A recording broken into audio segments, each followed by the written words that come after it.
Hello everyone and welcome to yet another live coding and chill. I'm your host Johnny, delighted to be here. Hope you're having amazing weeks. Let me know, what are you up to? What are you doing today? Are you working along with me or are you watching me code?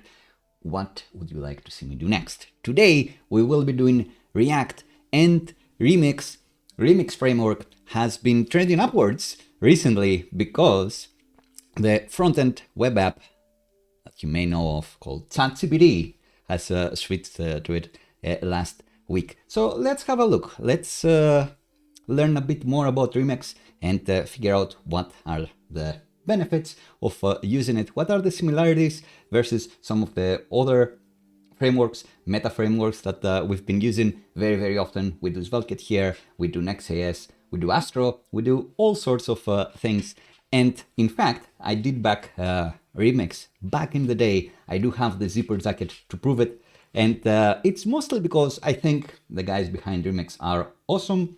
They are the guys you may know from React Router as well. I never believed that the closed source model would ever work for them, but it was a really cool project. I wanted to support the open source and free React Router as well. So I got in early, and nowadays Remix is bigger and better than ever. It was acquired as well from by a big company. I think it's Shopify, but that's by the by. The important thing is that even back in the day, I saw that they had quite a lot of really cool concepts, really cool things that they want to do with their framework, things like adhering to web standards. So you won't need to know how Remix works, you'd need to know how the web works, how HTTP works, these sort of things that you can read in the MDN docs.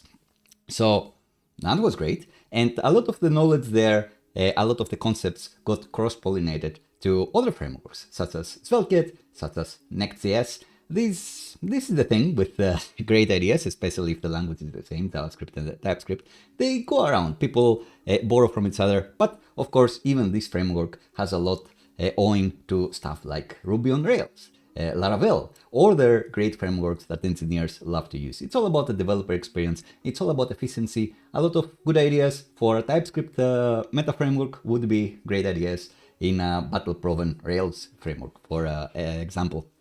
Ruby framework, for example. So let's see how is Remix stacking up today and go through their own marketing site. Maybe I'll talk a bit more about the migration to ChatGPT. I'm sure other people have covered it quite well. I asked ChatGPT itself to speak about it. Of course, the knowledge cutoff point is well before when this app was actually migrated to Remix, but you can open the inspector yourself and see that, oh, it has a data build Remix, probably cast passing type of situation going on here. So Remix, that's what's happening here. And behind the scenes, it's not using most of the Remix features that we will be using going through the tutorial today. And maybe the Epic stack or the other pre-made stacks that they have. Most of those features we won't be seeing, I don't think are being used in the ChatGPT web app, because the magic of ChatGPT is definitely on the backend. The most popular app in the world has been the ChatGPT App Store app. So having a backend that can serve that app is the critical thing. They've abstracted a lot of the operations to a dedicated backend, which, as it happens, the web app is going to be hitting as well. So on the client, they don't do too much other than requesting things from those backends. But today we will be going into more complicated use cases, because it's likely what you'll be building and what we'll be building today, it's not going to be ChatGPT, it's not going to be the backend API that everyone wants to hit. It's going to be something more simple, something that maybe can live in a single repo, not even a monorepo. In a single repo, maybe you can have everything. You can have the backend, you can have the front end, you can have that specially extra DevEx that comes with all that stuff.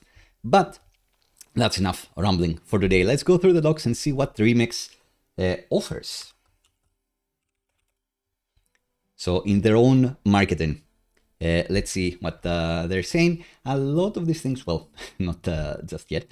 These don't look similar. The thing that would be looking more similar to you. If you've used React, it's likely the React router looking stuff. And in fact, the next version of React router will be integrated with Remix, something like that, but we'll figure that out. So cool website here, tons of testimonials. Everyone has testimonials nowadays. I have testimonials about Sonify Premium. I like the use of color. Most websites don't use too much color, which is a bit boring. The Konami code here actually works. Awesome. Here's why you use client-side JavaScript. Blah, blah, blah.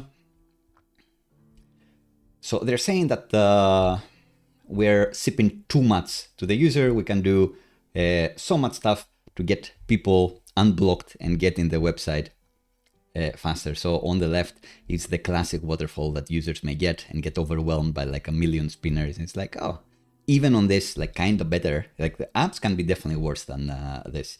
But even this one has this waterfall blocking problem. Well, Remix says, all right, the document is taking a while. Like they're claiming it's as much. It's longer than rendering the document to begin with. I guess in a client-side JavaScript web app, but then actually doing the first migration with the front-end client-side JavaScript framework is taking a while. By the time those two things happen, Remix claims, here's your whole app, done.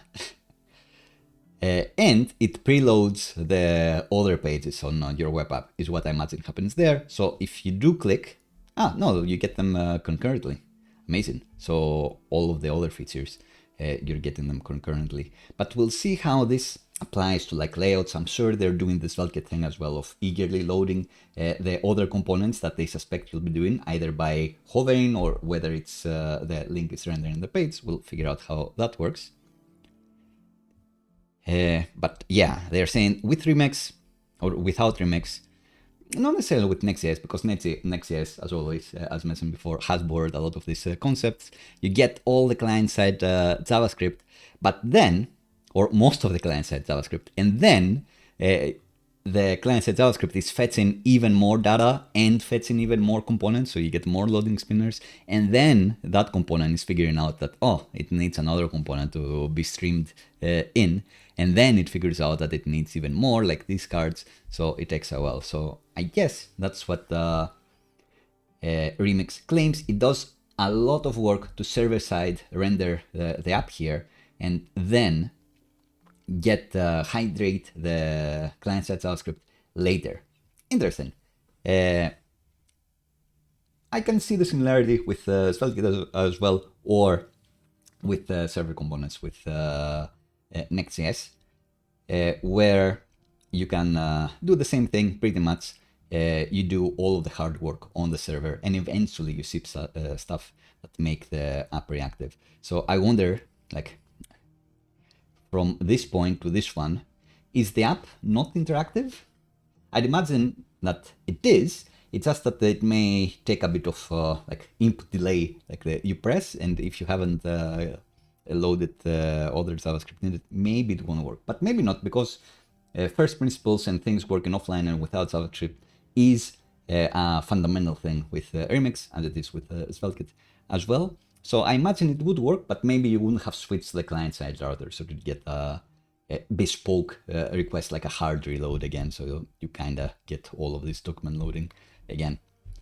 All right, so that's what I imagine they're saying here. Too many spinners. I remember this from the talk from ages ago. No loading skeletons. Loading skeletons are cool. People love to see that things are happening. Transition hooks. I imagine that you can hook into the transition API the same as in SvelteKit, and they don't have anything magic going on. Like Next.js, you cannot hook into it easily.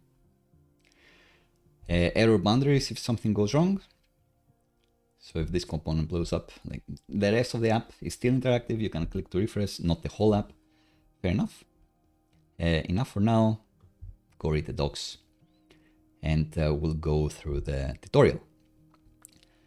As a final thing, since I did ask ChatGPT about this, I asked, would your dev team ever switch to Remix as the front-end framework for the web app of ChatGPT? And ChatGPT, I won't read the whole response, but if you're curious, Switching to Remix for the front end of a web app like ChatGPT would depend on a few considerations. Remix is an exciting framework known for its ability to handle server-side rendering. So that's why the document takes longer, but it's a fully fledged interactive app. Routing and optimization of web performance. Here are some factors that would weigh into that decision: the performance benefits, server-side features, the developer experience, existing tech stack, ecosystem and maturity. And they do say it could be a good choice, but the decision would not be made lightly. Well, one Thursday they were like, let's just flip it over. I imagine a lot of it would have to do with the developer experience. At this point, especially for a web app, it's all about the developer experience, I would say. And I do think that Remix may have an advantage versus what they were using before. Next.js, much like SvelteKit, has an advantage over Next.js in the developer experience, simply because they're using Vite and they're using Vite quite well. So they're not using Webpack, and I don't know how it would compare if they were to use TurboPack, which is the next level Webpack that Vercel is trying to iron out. But I'd imagine this is a huge thing. The developer experience, actually making changes to the app, building it, like configuring it, like custom things, it may be easier to do. And if your developers are faster, that's better, especially for an app that won't be doing too much magic. ChatGPT may look like magic, but the front end isn't that magic. It's the example chat app. You have an input at the end, and then you fetch some responses when people submit stuff.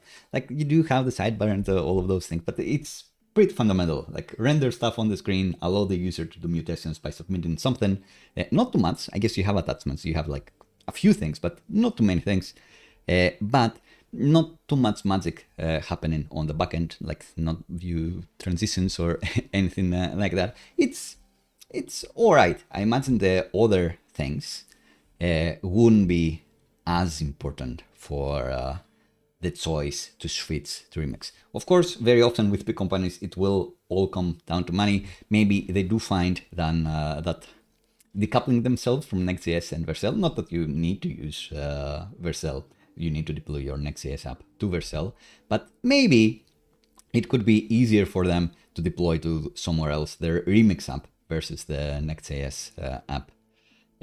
So cost would be an issue there, like, because the devs can say, oh, this would be like better, and it's still React, so it's not going to be that much of a change. But sometimes in a big company, you're like, you can live with it. Like, it was a pretty modern app to begin with. It's not like it was using like Angular 0.14 or whatever. But if there is the implication that because of how Remix gets built and gets served, we can get away with just putting it in like an Amazon bucket or whatever else, and just render a static website that gets hydrated nicely instead of having to pay Vercel. I don't know what, because you can do that with Next.js. Anyway, I digress. Let's go through the tutorial, and maybe that will give us a chance to talk more about what Remix is doing well and what may be a bit lacking.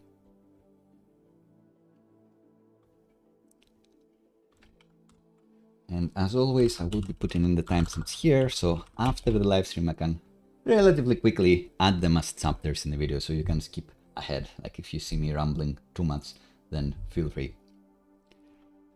to skip around. All right, Remix tutorial, it says 30 minutes. Let's see how fast we'll actually do it. It's gonna be a contacts sharing app, classic, and sadly, it does begin from a template, which I imagine will have like all of the styles, and then it will look awesome without particularly much effort. But it's because they have nice styles. It's not that they've done something. But let's see. Let's go to the terminal. Let's go. Let's use PNPM. So PNPX, create Remix for the Remix wizard, and use the tutorial template that they're telling us to do. I imagine they will ask some questions about, do you want TypeScript, or where do you want your app to run? Where do you want it to live?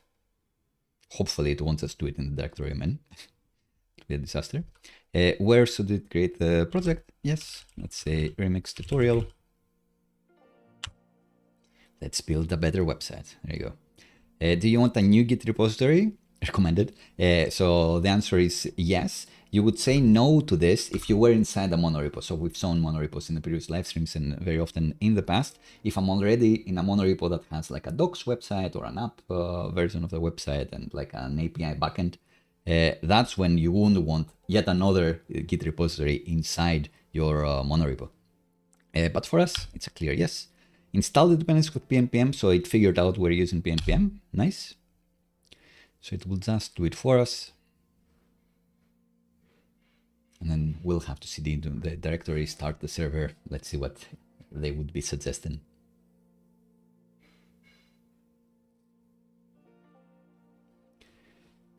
All right.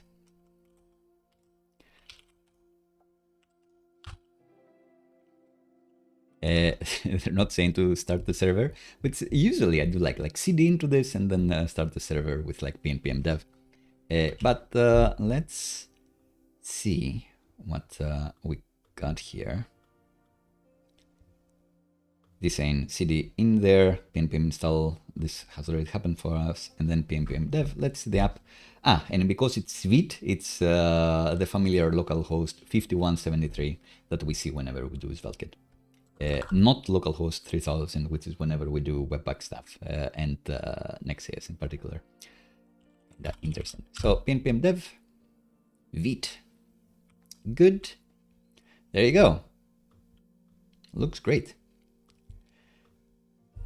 And let's open our VS Code, IDE, editor. And let's make this full screen. Put it side by side. The classic thing to do here is to... I already missed the Svelte inspector, so I cannot command click and find this component, but I can only imagine it's on app. Well, there isn't that much. Root TSX, so there you go. Some TSX for you. And here, let's check the hot reloading. There you go. Fast enough. Cool.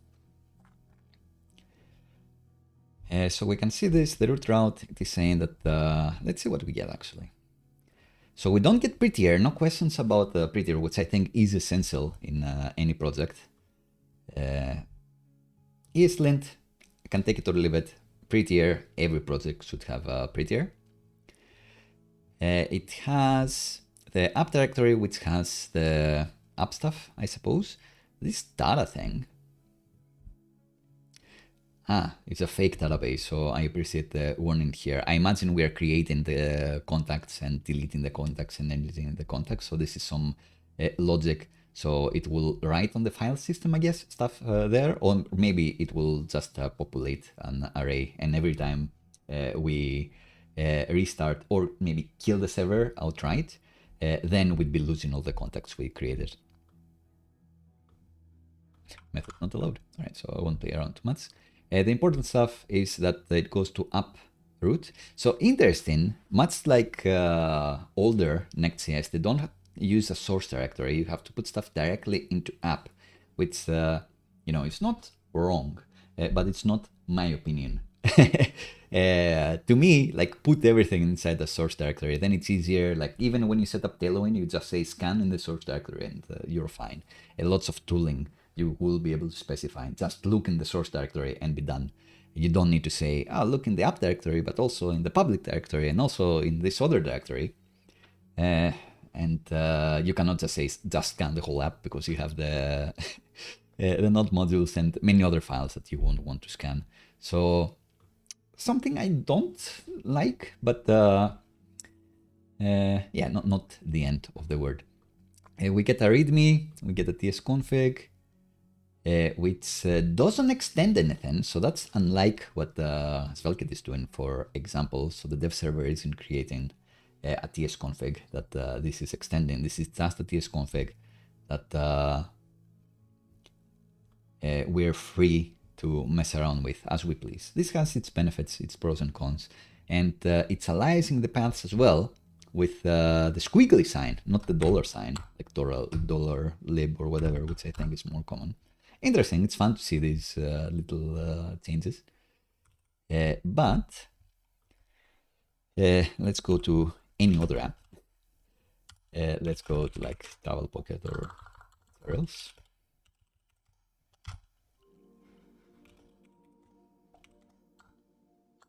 Everything.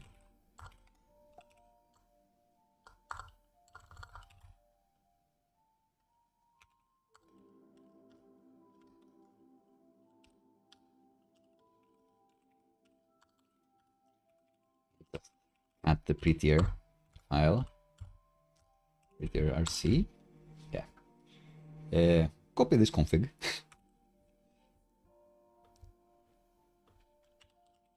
Prettier RC, create it here. We may be using Tailwind later. We'll definitely not be using Svelte. So it doesn't really matter what you're using, what your preferences are, whether to use like single quotes or, you know, semicolons or not. But consistency is key, and it's something that you shouldn't raise in code reviews. It should just be something that Prettier handles for us. So I do think it's an important first step to just do this. And just reformat all these things. And initial commit from create remix is how they called the, so they created a Git repository and did a first commit. Cool. So if you want to do like your own changes, like formatting, you can do your own, or you can squash it. Interesting. Cool. So it's talking about root TSX. This is the route. It's the first component in the UI that renders. So it's the global layout. So I do think they have the concept of layouts, but maybe not. They have the concept of slots. So is there like a slot there? We'll figure it out later. It seems there are some magic things they're getting from the React implementation of Remix. Is there another? I guess there must be, or maybe they were thinking ahead. So quite a lot of things that are Remix specific to bring in here, including forms. So I guess just doing like a form like this won't work. You need their specific form. The magic scripts that Remix puts into, we'll figure out more later. And something here that I guess if you're scrolled in the page and then you use the forward and backward buttons or something like that, it will get you to the position you were before. Interesting how they do this with React components. Very React-like. So fine. And I think we can see how we do apps, or how we do styles now. And we'll see if there is like a Rosen nesting doll type of thing. With SvelteKit and Next.js, I guess, you have the source directory if you have it, and then routes. And then in there is where you have both what is supposed to render on the root homepage, and a layout file. But maybe later I will talk more about the advantages and disadvantages if I figure out enough of how this app is going to work. What they want us to do is to make this app look awesome just by importing the styles.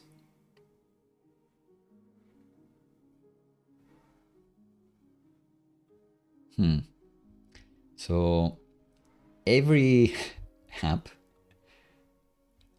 has in the head of the document quite a few things. Some of them are links to assets like this. And I imagine this component, this links component, is the thing that is putting all that stuff in the HTML head. Makes sense. But this will magically happen only if we export a links function, which is called links. Interesting. So not links like the cat. So this is interesting. Magic name for this. So you cannot call it anything else. Magic reserved name. You have to call it links. And this, whatever you return here, you have to return an array. And whatever you link in, it's gonna magically make it into this component. I can only imagine. And how you import this, it's a Vite thing. You import this as a resource URL, I suppose. So you specify app.css, but you need to tell Vite that I want this to be loaded with the URL loader. Interesting. And I imagine I will save now, and the app will look awesome. Good. Well, not awesome, but okay. Better. I imagine they'll have us do the search. This looks like, I'm not sure if it's a vanilla search component, but I guess everything's here. Yeah, it is a search component, so we get the native X. It looked like it had like a little shade of blue, so I was like, this is not the default cross. Looks too nice, but no, it is the default cross. Maybe they're styling it in app.css. Let's have a look. What is this app.css? Some standard like CSS reset stuff. They're also applying some default fonts that you don't need to download, which is a great idea for most of the stuff on your app. If not all of your app, you don't need a specified custom font. Cool. If you're doing code, then use these defaults, sure, in code blocks. Oh yay. All right, so the text color here, defined both in the HTML and the body. CSS reset stuff. But here's some specific styles, specifically hunted down with IDs, which is interesting. So we have the sidebar, the search form, the search spinner, something in there, maybe the contact, not sure. Maybe we'll figure out how this will work. Let's say contact anywhere else. No, so how does that work? It looks like this will have the ID of contact, something will have the ID of contact, but it doesn't look like there is any element with the ID of contact. So, maybe we'll add it later. Yeah, that makes sense. Like there are no contact results, so we'll be using it later. Sure. I was thinking maybe it was doing like every component magically gets like an ID, like if it's at the root level, who knows. So sidebar, we saw this identified by ID, which is a bit weird, but it's just a tutorial. Before the search bar, put the magnifying glass. So that's how they do this. They inline an SVG which has been encoded like so. Not the most efficient thing, but hey, it looks nice. And this is it. Like when you round, this must be it. When you are in there with something, then you get the cross. Can only imagine this is the cross. That's why it had like a bit of a bluish color. So if I say like red here, it's a magnifying glass. So almost. This is the magnifying glass. So what was this one? Maybe this is the X. What is the H one? This one. It's the Remix logo. It's the Remix logo. Cheeky. Let's see if we say fill red.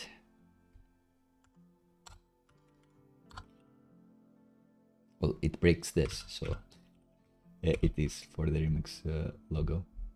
Cool. We figured that out. Search spinner again inlined SVGs and image. Interesting. Some colors here, just some regular styles. Some keyframes for animations. Some styles we're not using. This is so big, it crashes my VS Code. All right, so enough of what the app styles actually are.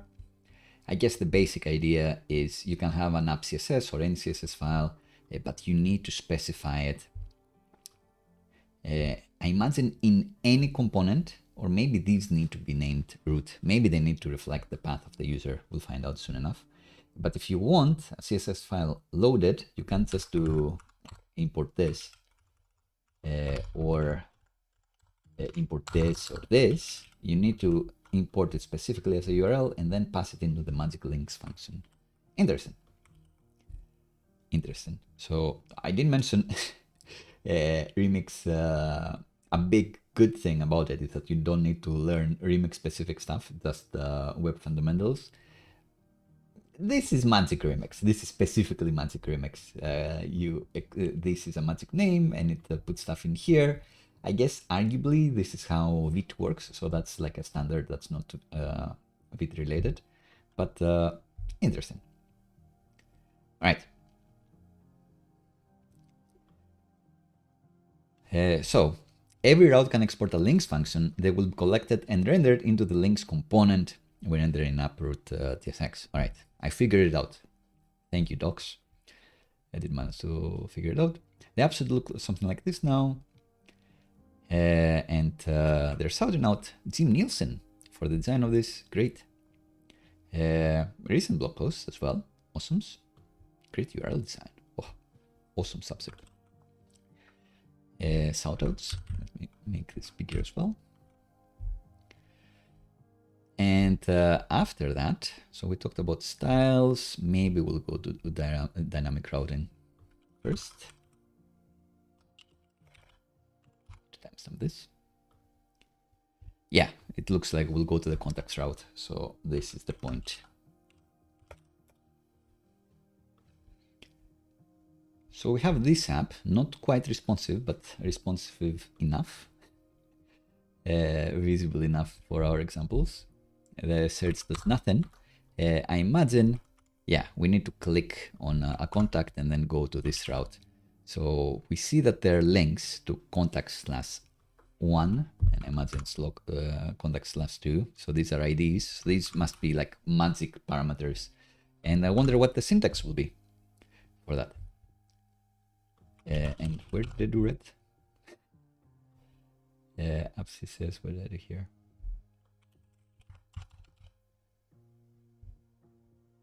Just revert this, pretend this never happened. Save it again. It's fine. Cool. So contact route. If we click, you get to the 404 page, default 404 page, because nothing matches contacts1. And we need to say, oof, interesting. So we need to make a file that inside the routes directory, interesting. So the very first route is just in app route, but then for any other path, we need to be in a directory. No, we need to be in the routes directory. So that's quite confusing actually.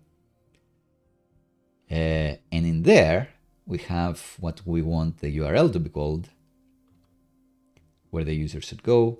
And then it will magically have a contact ID. Interesting. And this dollar is signifying to make this dynamic. Interesting. So this looks weird to me, but fair enough. It's both different to Next.js and SvelteKit, which is interesting. So routes directory suddenly, and then we need to say not another directory. We want contacts dot contact ID. I guess we can name this anything, but it will be accessible as contact ID later. And then TypeScript with JSX. Correct? Yeah, looks like it's correct. And these elements says feel free to copy paste. Don't mind if I do. Let's save. Click on a name.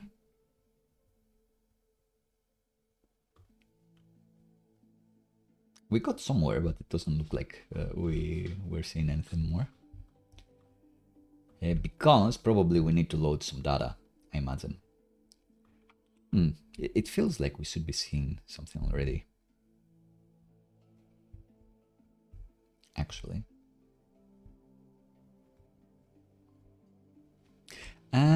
We need to specify this somewhere else as well. We get nothing new. They got me. They're funny guys.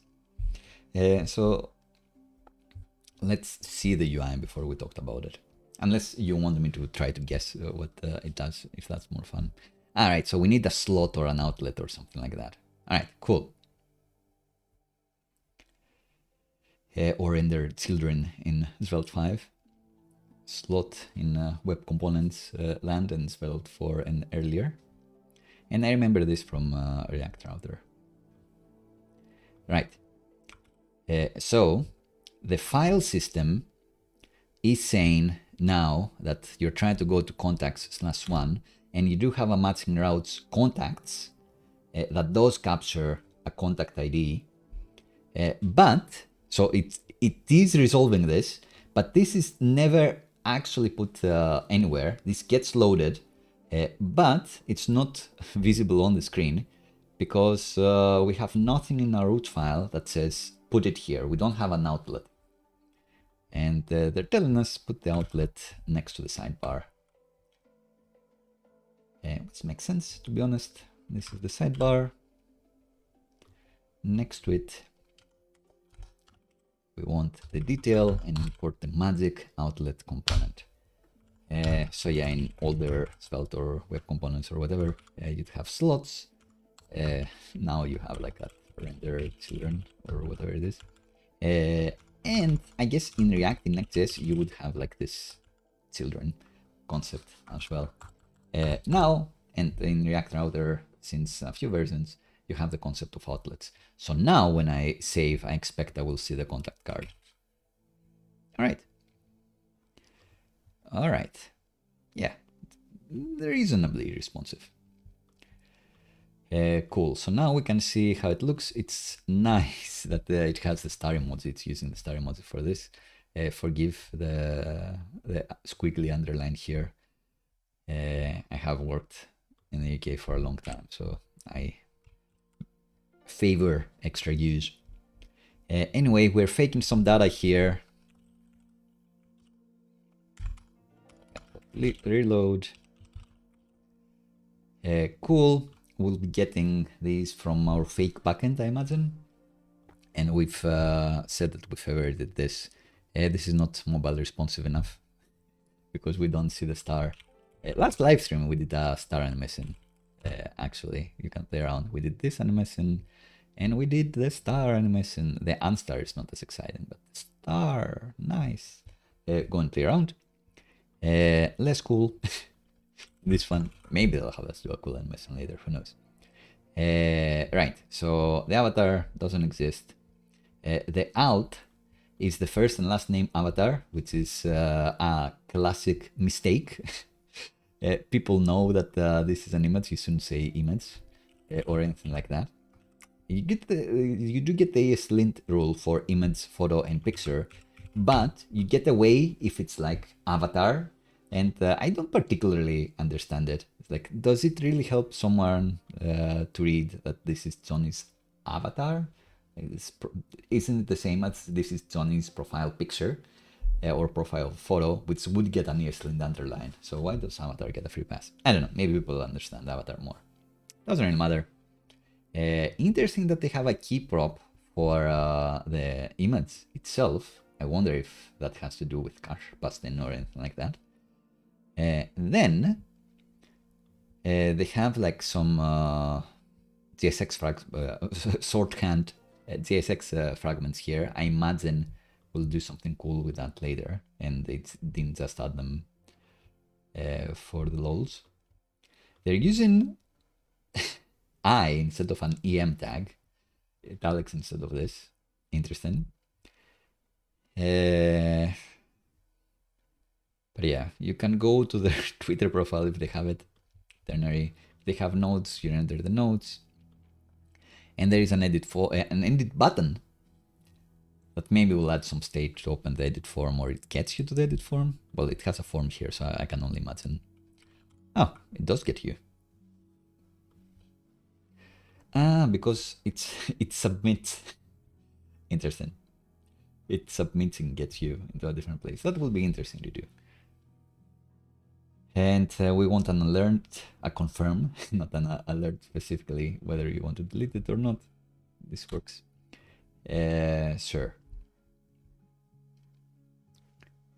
And then the favorite is its own form. So for the star, which according to whether it's favorite or not, it renders like the filled out star or the not filled out star. Cool. Cool to know. However, it can't find the cat. Is it because I changed the name from the default? How does it go to the image? No, it's the other, which I didn't change. Place kitten. Why didn't that work? Yeah, server's down. Sorry. User avatars.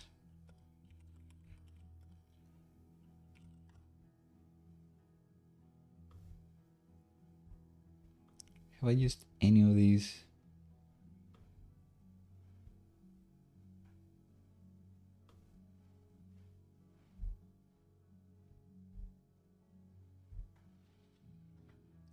Too realistic. Too cool.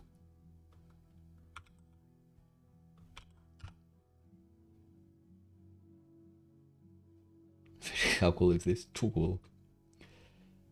Right, so they're using the ip.pnc. All right. So just to have something here.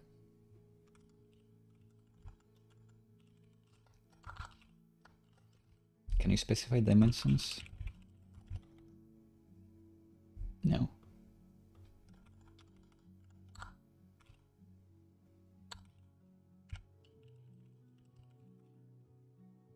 All right, just to have something here.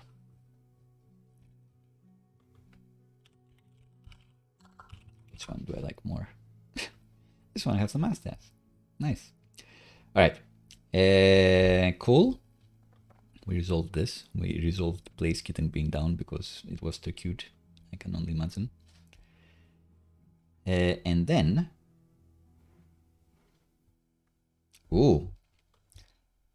it's claiming that when we click these URLs, you can kind of see the browser does a full request every time. So we haven't switched the client-side router. And therefore, everything gets reloaded. And not a lot of it hits the cache, interestingly enough. But for a smoother experience, we don't want a full reload. We want to switch to the client-side router, which, unlike SvelteKit, and I'm not saying this anything, it's more declarative in this case. Unlike SvelteKit, it doesn't magically look at any anchors and then do something to make sure that you go to them using the client-side router if it's a link within your website. It's a relative link. You need to specifically use the link component. And you say link to, because why use an existing property when you can make up a new one?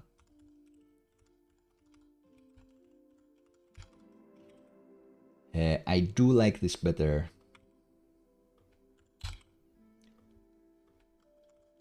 than what Next.js was doing back in the day, which you were supposed to render a link component and then put an A tag without an anchor inside it, and then this would do the magic to find the A tag and put the href there. And it's like, that was not a good call. I'm sure, like, for every decision that seems crazy, there is always a valid reason. It's not that people are crazy, they're great engineers. So I'm sure there's a reason for this.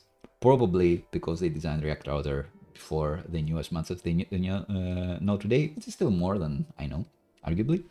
But anyway, anything that looks crazy, there are great people behind it. There must have been a choice why they did this. But I didn't like the situation. I didn't like using that API, the nested A tag with nothing. That also upset ESLint and everything. Anyway, so my complaint here is, why is this not href? And there must be a reason, doesn't really matter. Cool, and they're using template literals here because I imagine this will be dynamic once we get the IDs from the database. Now, if we press this, you can see like there was a spinner before because we're doing a full request to the actual server. But now with the magic link tag, we've switched to the client-side router, and therefore we get the SPA feel that people crave, which is awesome. And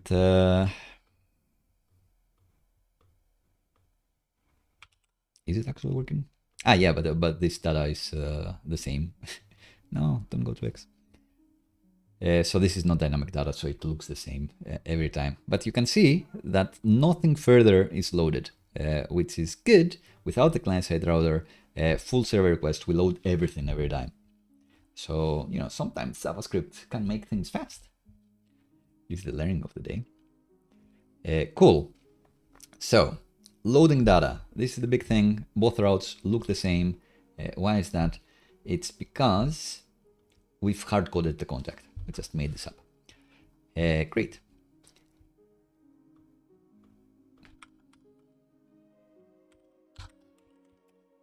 Let's move on to loading data.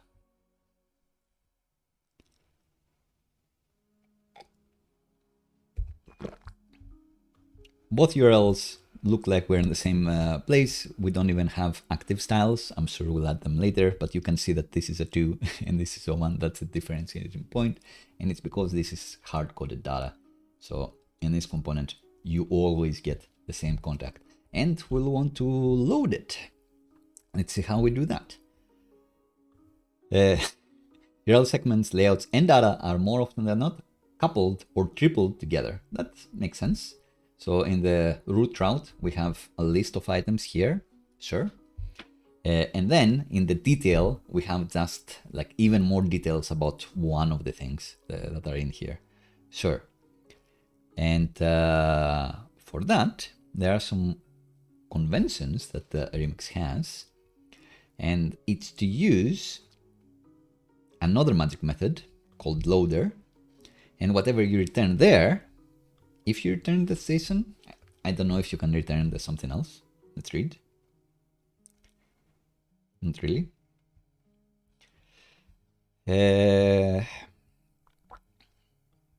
So I don't know why that specifically exists, but I guess let's follow the instructions. Let's say in the root page where we're just hard coding the contacts.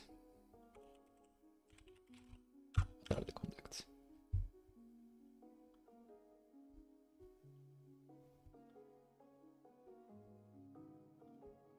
These are hard-coded, but we're not iterating through them.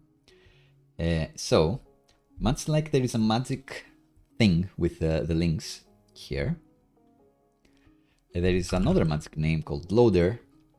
And in here, we'll use the data method, which does return some hard-coded data, but it's for demo purposes. And you need to return JSON, like this magic JSON function from here for some reason. Fair enough. And then you use a hook. So long as you have the magic loader method in the same in this file, then if you do use loader data from Remix, I guess, then this will be whatever you return here, I imagine, maybe more, will be available to you. But this doesn't magically figure out what you return from here. I guess we'll be doing something like type of the return value of this method, like return type of this, something like TypeScript crazy. But we'll see. And then they'll want us to iterate through them, and they have the code to do that. Cool. So in the side navigation, did they include the nav? In the side navigation here, instead of having hard-coded two things, they are checking, do we have contacts? And then we map through them. Oh, it's a million contacts. Great. Maybe these are contributors, including our main dude, Kenzie Dodds. Cool. I'm looking for Ryan Florence. It's like not the main, like not the initial two. Other friends. Oh, there you are, obviously. Cool. All right, that's by the by. The problem is that we don't know what this is. This is unknown, and then we can't easily iterate from it, but I guess it looks nice. If we did manage to get any contacts, we say this. If we've managed to delete all contacts in the word, they just render a paragraph with no contacts. Cool. It's like get server-side props, or the load method in SvelteKit, of course. Cool. And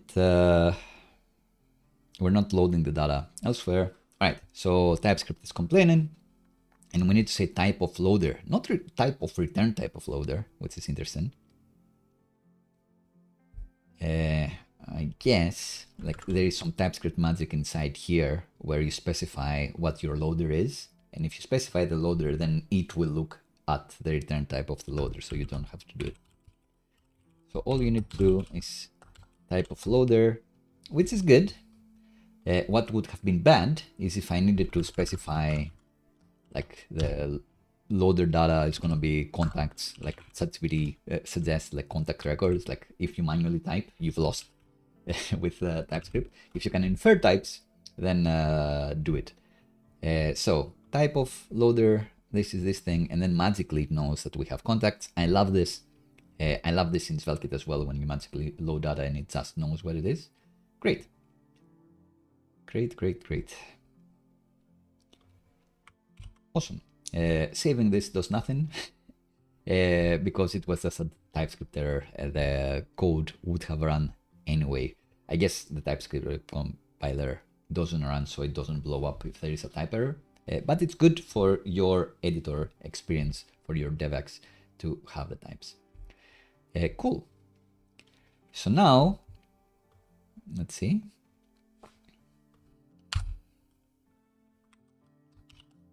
It's not that far into the future. With dynamic properties.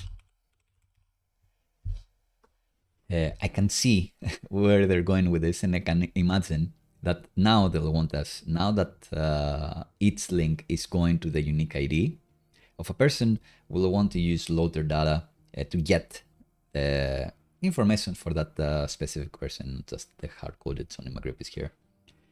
Sure. It seems like they're using the cat thing again, so maybe it will break. But hey. And how would we do this? We have this magic $ID as part here. And magically it will get passed in our contact method, in our loader method. Sure. All right. So let's see if we can do it without copy pasting. Export loader. All right, they kind of know. It's an async method, and apparently this will have params. Can I type this? Does this know what params are? That'd be unfortunate.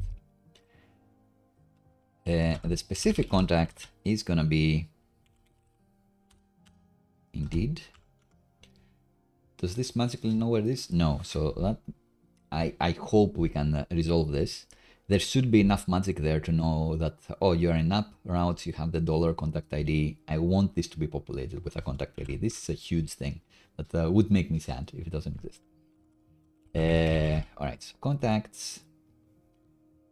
Get the contact magic method from data. Just a single contact. And then return with that JSON thing contact. SvelteKit magically you just return the object, but you know, sometimes magic is good, sometimes magic is bad. Some things can be too magic. Most of the time magic I agree with, I like. Magic I don't agree with, I don't like. This one is more explicit that it may be doing like something magic, serializing the objects into JSON. That maybe SvelteKit is not doing. So if you try to pass the Pocket-based client from the server to the client, if you try to return that as data, it would break. Maybe this is doing like something crazy to actually serialize. I don't know. We'll find out. In any case, instead of getting the contact like this, we can use loader data and we'll magically get the contact back. And we know that we get it back if we do type of loader. So it knows what the contact is. If it exists, does it tell us to do something if it doesn't exist? Like throw 404.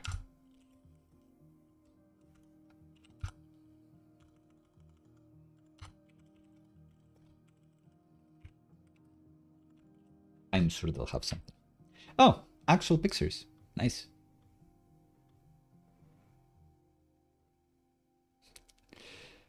Memories.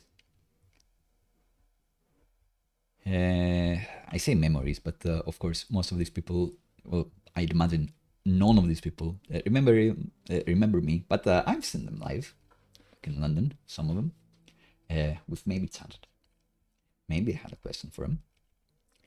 Anyway, we got that. Why am I complaining? I'm complaining because this doesn't know that there is params in this object, and therefore it doesn't know that it has contact ID. I hope we resolve it, but for now we do nothing. Validating params and throwing responses. Tiny invariant. Is this a library? Like to throw exceptions in the same line? Sure. Right, so there is a type we can use. Great. There is a type we can use, and we'll just specify it here. So it knows that this is something, but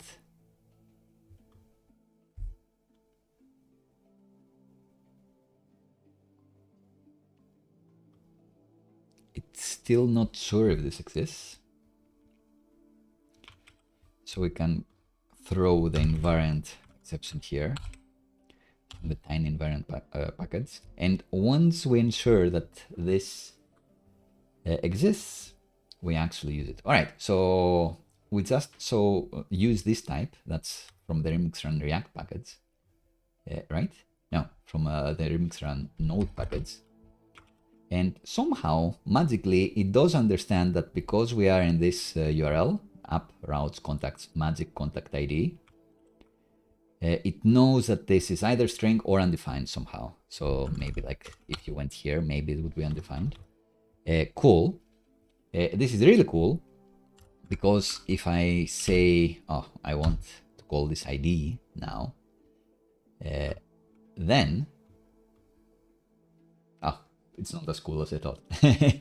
So for anything, for any param, it will be like it's either string or ID. I don't know. So in SvelteKit, this is one of the things that I really love.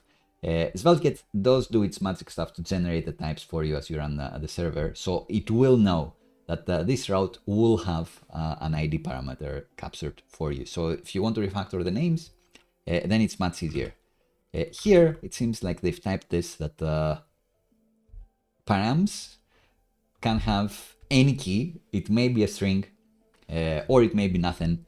Do that check yourself, and if it's not there, throw the invariant exception. Interesting approach. I get it. I hope they'll manage to figure out a way to steal that SvelteKit idea, which does a lot with automatic type generation for you. And since they're both using Vite, I can only imagine they know the sorcery needed to do it. Maybe we'll do it later in the tutorial. Who knows? Right. So if you don't have the contact ID, we throw the invariant. If there is no contact, all right. So instead of throwing an error, you can throw anything. So in this case, we throw a response, a regular HTTP response, but not that regular because it's going to be a 404. So if no contact, then I throw a new response of not found 404 classic. Sometimes frameworks have a helper for this to say, you know, throw a not found. But that's fine. This is like HTTP standards. I like it. This is one of the cases where not doing it by magic and doing the standards is good.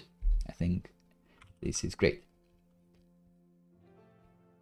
Right, and if the user is not found, then we get the 404, so the component can only do the happy path. We don't need to do here if no contact, right? So you don't do the check in the component, they suggest doing the check in the loader. Great, so if I say Johnny here, they don't know me, 404, great. No parameter, 404. But if this does exist, if they do find the contact, then you render the page normally. All right, cool. What are you thinking so far? Some cool stuff. Components in Remix can focus only on the happy path. Smiley emoji. Love it. Nice. Next up, CRUD. We start with CRUD, which stands for create, read, update, delete. Well, I guess we were doing the read operations all this time. And now we'll do C for create. And mutate some data. I imagine we'll be working with this new thing. Let's see how it's gonna work. Let's see how it's gonna work. All right, so we'll create our first contact in a second, they say, but first let's talk about HTML. Remix emulates HTML form navigation as a data mutation primitive, which used to be the only way prior to JavaScript. Cambrian explosion, how much flavor. Forms in Remix give you the UX capabilities of client-rendered apps with the simplicity of old-school web model. That's a great idea that SvelteKit, I think, borrowed from Remix to use more of the vanilla HTTP forms and is now super popular in more and more frameworks. This is great. Next.js eventually kind of went like this with the server actions. But I do think the main originator of this concept was Remix. So that's quite cool. I made a note of this because unlike other places, I assume if someone was watching and I said, oh, like in SvelteKit, they'd be like, no, we did it first. Doesn't matter. We all make the ecosystem better. And I'm not SvelteKit or Next.js or anything. I'm just someone who wants to use great tools and deliver great products. So yeah, we've in general we've talked a lot because we also use it in SvelteKit about vanilla HTML forms. I have videos about it too. I'm sure the Remix people and SvelteKit people have done videos about them and live streams about them. The Remix duo is great at live streams actually. But they're telling us to press the button that we've tried before, and we get a 405 because there is no hint, no code that we've made that says, all right, if you try to submit a form in this page, then this is what should be happening. So let's see what we need to do. And it's form actions.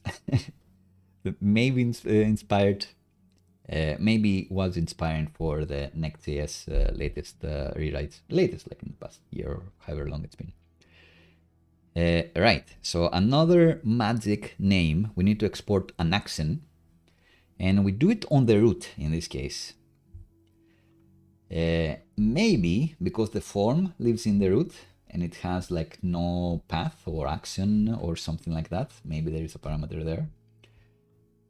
So this is the new one. It says method is post, try to submit, but I don't know what to do. So let's export this and see what happens.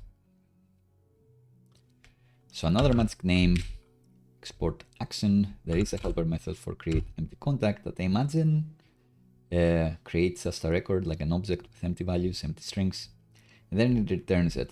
So I imagine that when I click this new button from the root or maybe from anywhere on the website, just because this form is in the same place as this action, it will magically, on submission and clicking the button submit the form.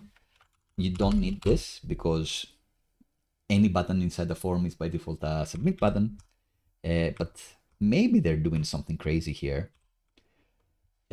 So you do need this. We'll validate this. shadcn does force the button type button to all buttons. So you need to either use a form button or do this, which I think is just silly. Just, you know, why use more characters when few do trick? Anyway, magically, this will look at this exported action method. It will run it, and it will figure out that now it's got more, like some data that it won't render. Who knows?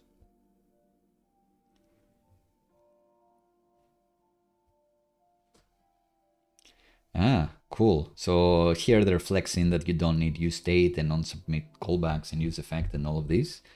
It seems, let's click the button. Let's be in this page and see if it works.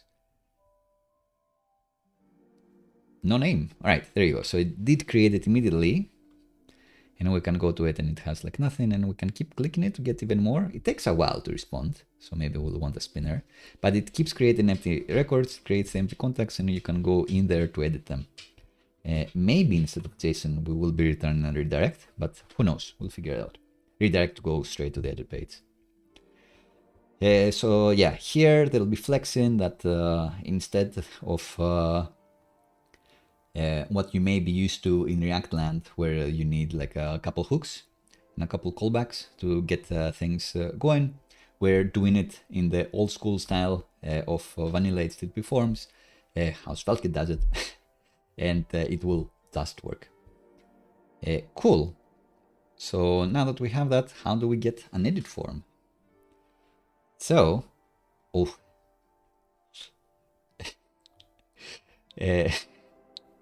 All right. So now it's like the path, then the magic parameter you want to capture, then the underscore representing the slash again. I'm not sure. Dot edit. Interesting. So let's see if I get this. I imagine this will go to this route. So contacts slash this slash edit. And to reflect that path, we need an app routes contacts. However, we want to capture the contact ID. So $contact ID or $ID, whatever we decide. And then underscore, just to keep us on our toes, I guess. I don't know. And then dot edit and then dot tsx. And I think this will make the left side render. Maybe I need to return a React component. So I'll just copy all of this and let's see what it does.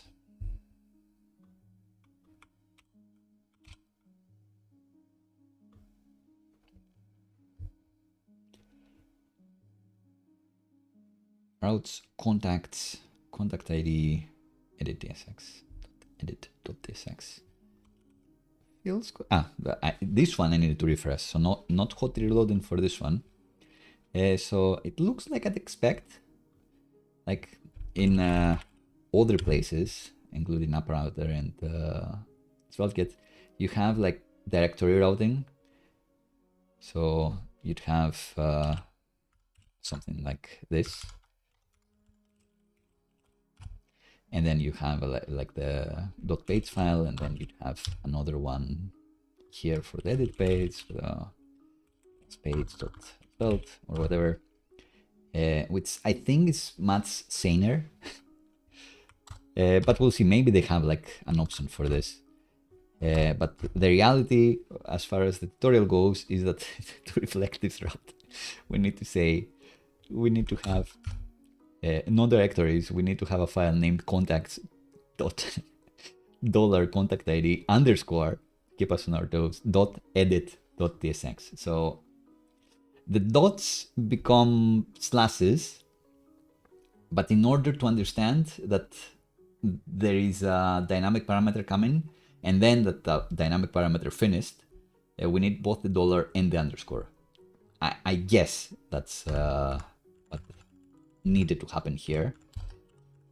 And like, you know, something like this they didn't like. And again, even if something looks crazy, there must be a super valid reason for it. Probably a reason I don't understand. And I'm not saying it as a good thing. I should be understanding more things. In any case, like no matter, like we managed to give this wild name to this route, and it's rendering. Is it? Did I mess it up enough?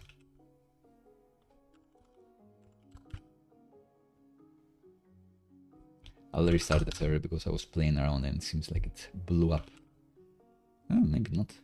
Maybe I did do too much.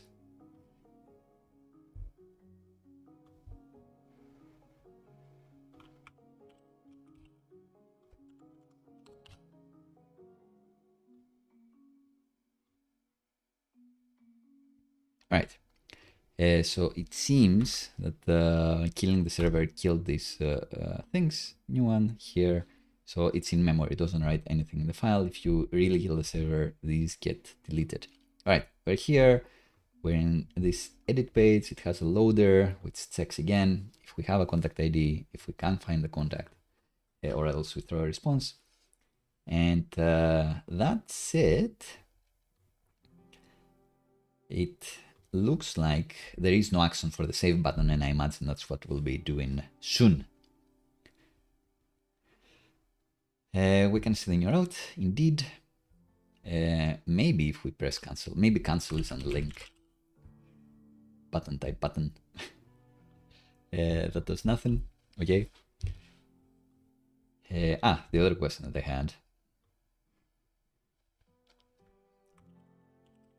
Form button type submit. This should work the same and create another record. Yes, it does. Buttons inside forms are submit buttons by default. Great. Right. Edit route. How do we update it? We need an action. Good. And I guess I'll just copy paste this and talk about it.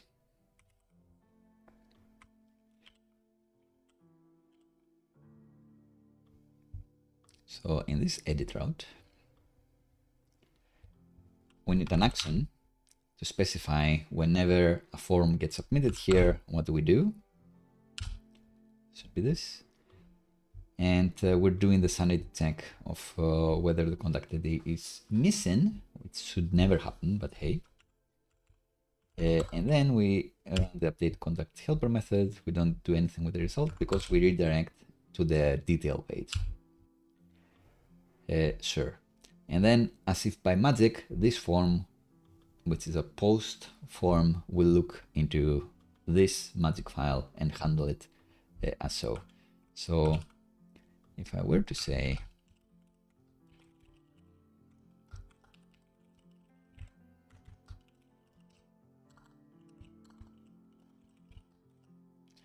all of this,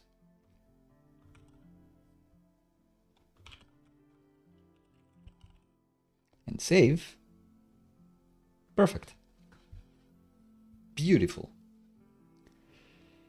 Beautiful. I'd say migrate.com, that's not quite right. Because that's Twitter. Did I say migrate.com anywhere? On me.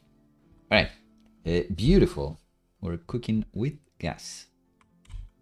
Screensaver. Save the form.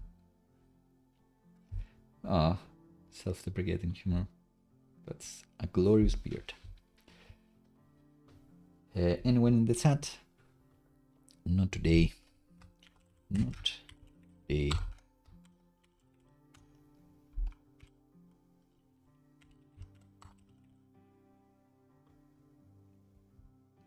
There you go. Everyone wants a shout out? Let me know. We'll add it. I don't know what the order in here is, but it's interesting, and I imagine we'll be doing search later. Then they're thinking about how this actually works. How does this actually work? So, form data, like SvelteKit, we're getting the good old HTTP standard form data from the request. Works without JavaScript.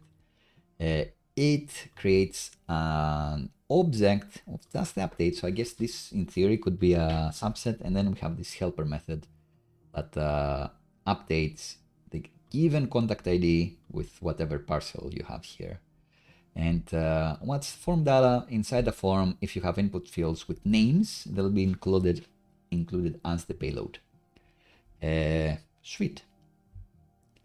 Makes sense. I imagine this is what this discussion is all about. And I wonder if they'll be using like Zod or something in this tutorial. I think they won't be. But that's a great way to have like a schema validate this for you and have better errors. Like we could bring in Zod later. If we weren't doing this trick, the updates objects from entries, and we weren't using Zod either, we'd need to manually do like form data, get this, get that, all of the named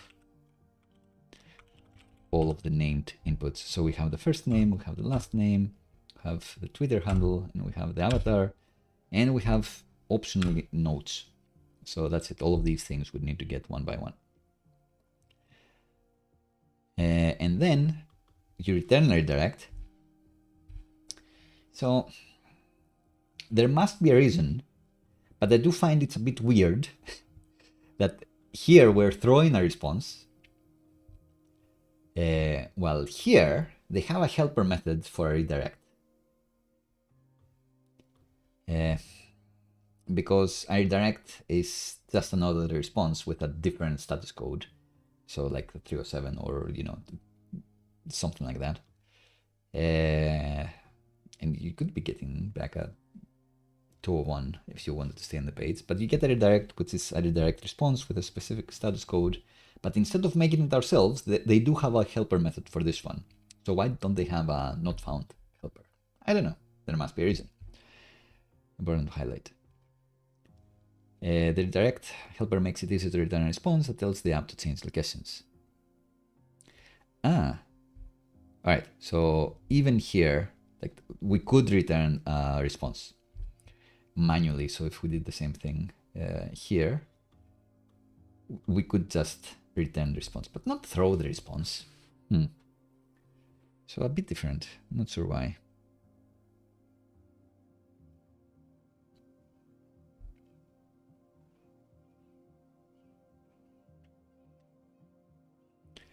And now that we figured out how to redirect, it's telling us the moment we create the contact and it looks ugly with a placeholder empty state, the moment we create it here, instead of returning the JSON of the contact, which we weren't using anyway, I don't think, we need to return a redirect.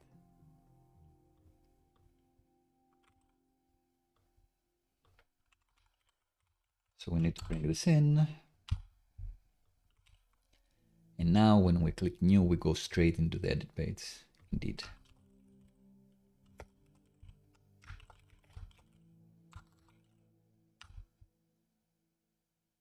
Good.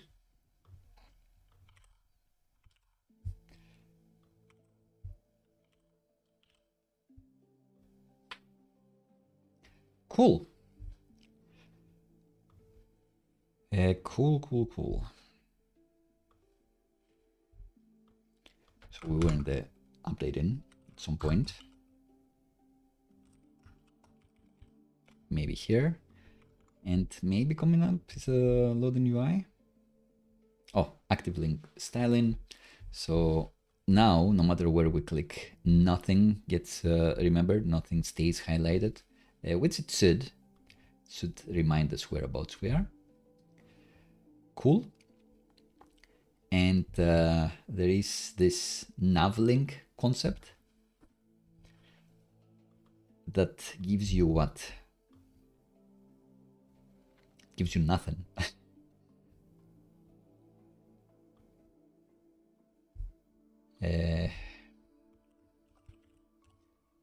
Like we had the link, now they want us to make this NavLink.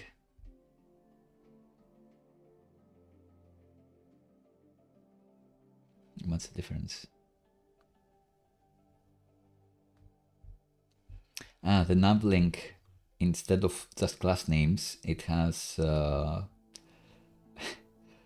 class name is now a method that gets given, is active, and is pending props. Interesting.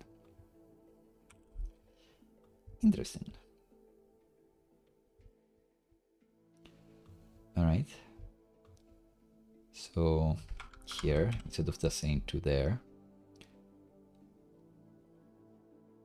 I am saying NavLink, which we need to bring in. So class name, instead of just giving it a string like normal people, we give it a method, which then NavLink magic means it's gonna get isActive and isPending properties, which we can use to style this. Interesting, to put it mildly. So now this is active, and if we were simulating slower connection, we'd be seeing some pending UI.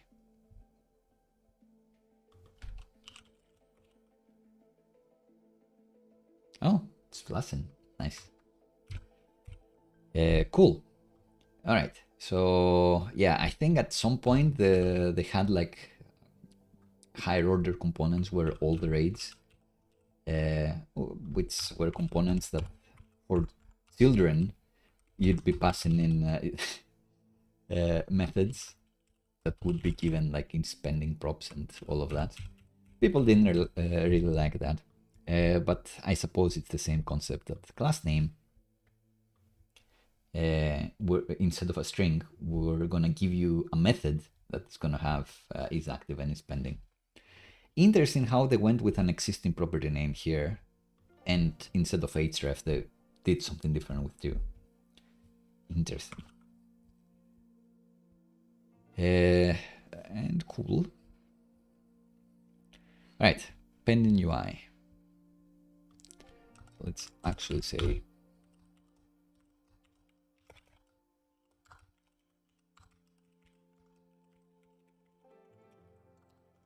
think that's interesting enough to call out.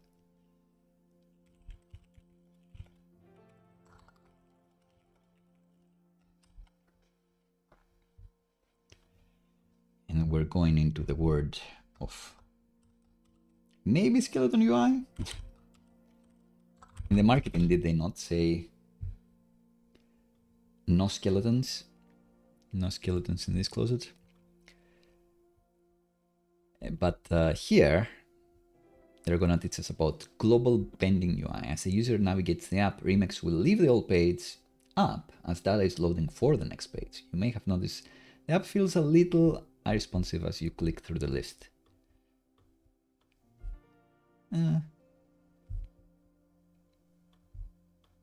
Let's simulate that connection.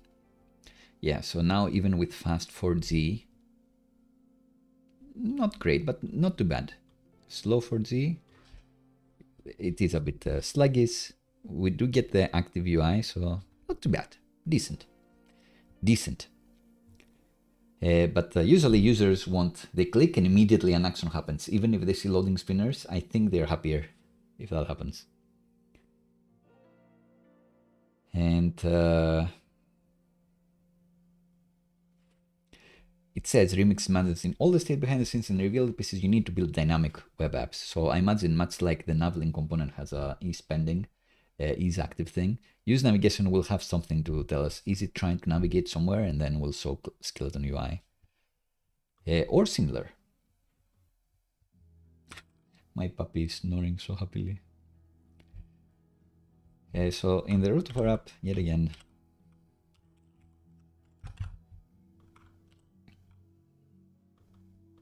yeah, here indeed, link is not used. For some reason, ESLint is shouting. Does it have ESLint? Oh, they have ESLint and not prettier. I guess fair enough, because it's React and it's essential to have ESLint for React because of how hooks work. Use effect, the dependency array, it's a thing that will trip people up, and you need ESLint to tell you, oh, you should add this dependency here. So for React, ESLint, okay, but the rules are a bit too harsh. I would just have the React rules, I guess. For a Svelte project, take it or leave it. You actually need it here, but I'm surprised, like even more than prettier. Nah, set up prettier. Do us a solid.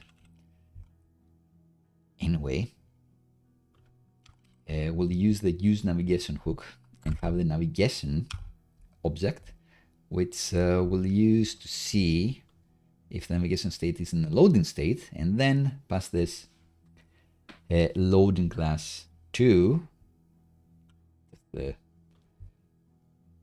main, I don't know, on the detail, because that's the thing that's going to be loading. So this one, they want to say class name, check its navigation state. Is it loading? If it's loading, then give it the pending class, or else give it nothing. And now you can see the words fastest loading spinner. Is it working? Did I write it correctly? I think so.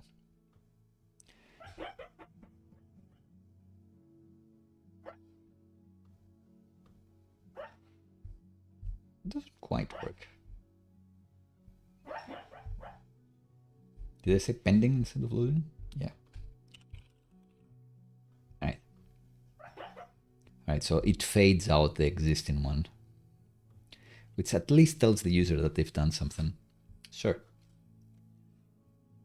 Sure. So some trick to show the user, to acknowledge that the user has clicked. I would make this blue immediately and then do like the flash out. But anyway, I'm not a designer.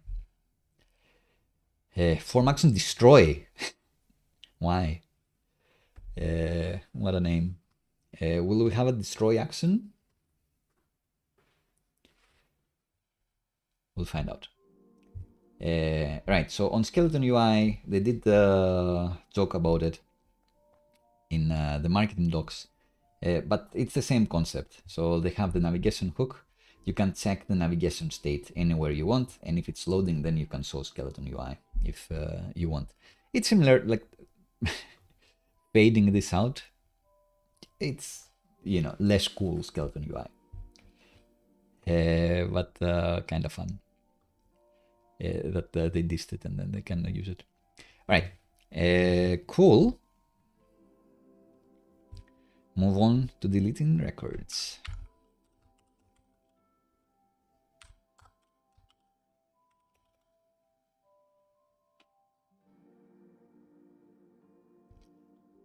We've done the creation. We've done the editing.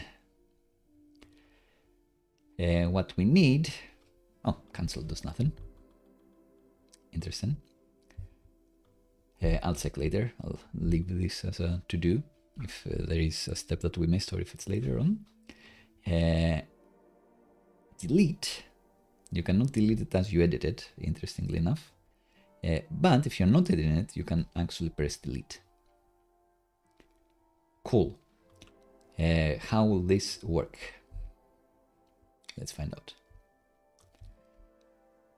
It's saying in the delete button, it has a form and all you need is to specify destroy. Sure. So in the detail route, the delete button, we need to specify destroy here. Oh, they had it already. We don't need to add it. Method is post, blah, blah, blah. So it points to destroy. What does that mean? So this is not a magic word. It's not like delete or whatever. It's a relative value. So it's specifying where the action for this, where the file for this action, the exported action for this action would live. And apparently it's going to be wherever you are dot the name you give here. Sure.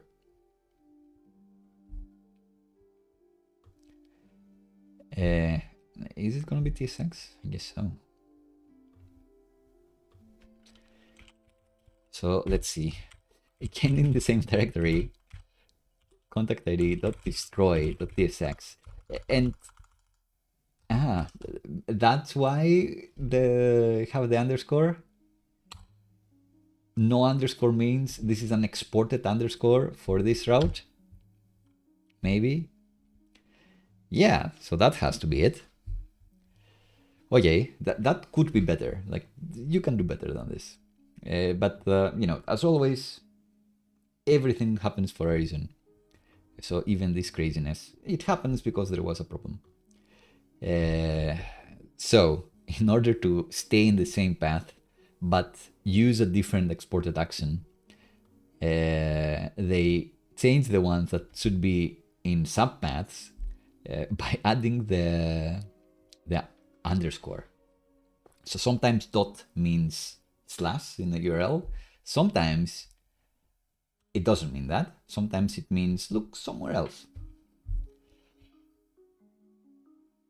Sometimes it's underscore that means add a slash.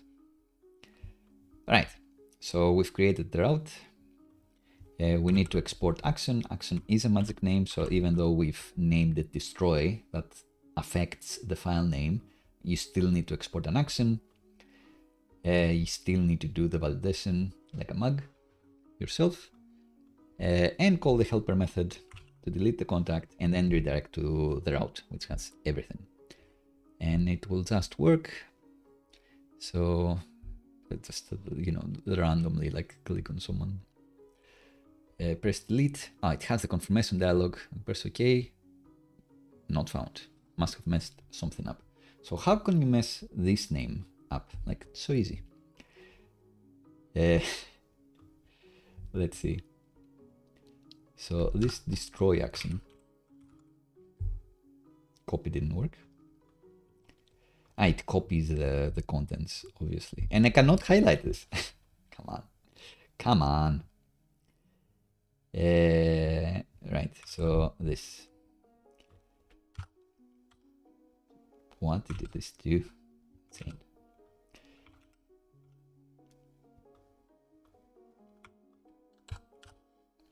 All right, so the destroy action. We want it to be contacts ID destroy tsx. Did that change? Is that what I had before? Maybe yes, maybe not.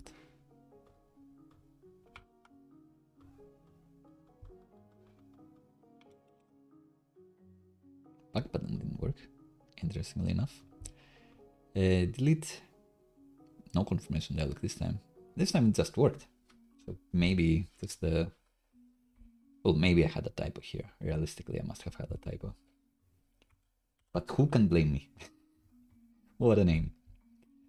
All right, so I'm not confused why it still works. I do understand the weird naming, but could be better. So let's move on.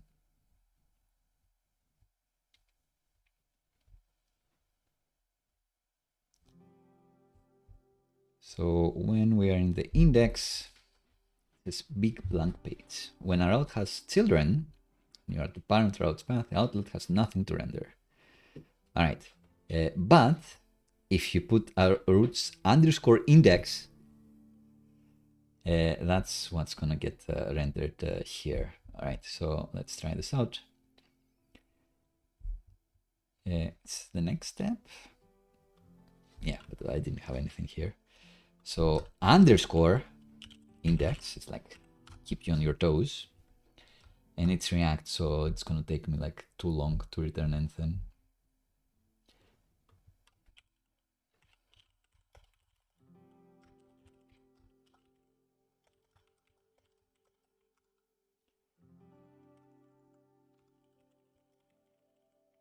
Matter.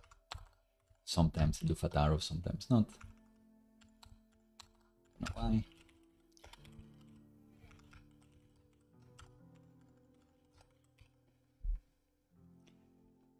Hello world, we say.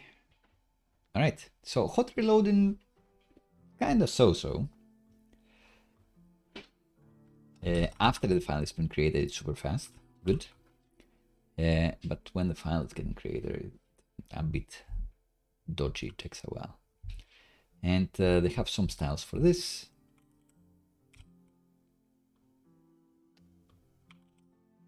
This one needed a hard reload. This is a demo for Remix. Check out the docs.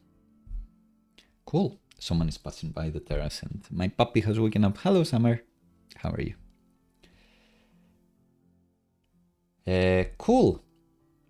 The bigger the window, no, I was gonna say the bigger this gets, but this is as big as it gets. Sure. Fair enough. Cancel button. I've spotted this before. Oh my god. Instead of making this just a link, they make this button that does something on click, but they have a reason, I guess. The reason being that they want it to behave like your browser's back button, which is insane. This should be just get to here, right? So just get to I see. No, I don't see. So you click edit, then you click cancel. You should be back in the detail, right? So this is where you want the code. You don't need to look into the history or navigation stack. So you know where you want to go. You want to go to this route. So just have an href to this route. You don't need to use anything. But I guess it's a tutorial, so maybe that's what they want to show. So fair enough. They have a hook called use navigate. That's what they want to show.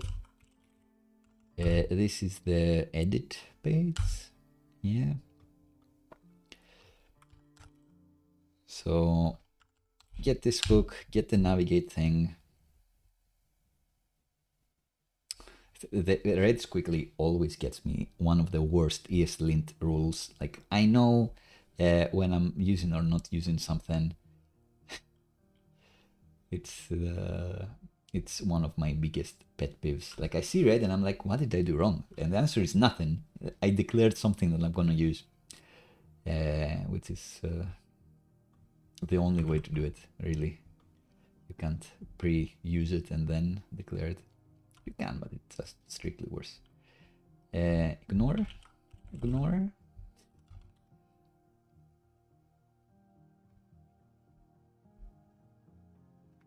Anyway, I'm not gonna have this link here.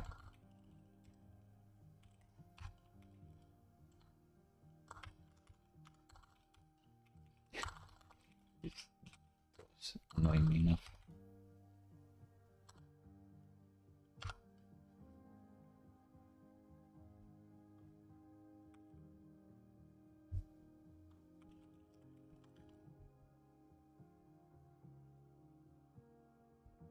So at some point we should have a rules key, right?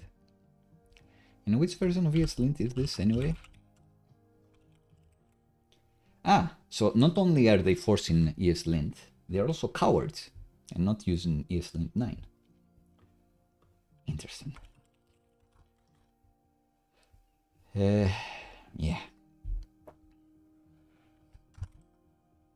So I think this is the key. All right, so just I would have no squiggly, but it's like just a warning. I guess that's fine. Red just triggers me like a bull.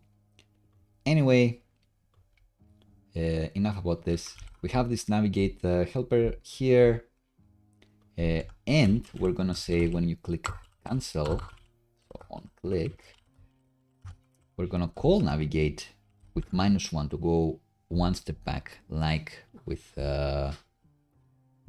like the browser does.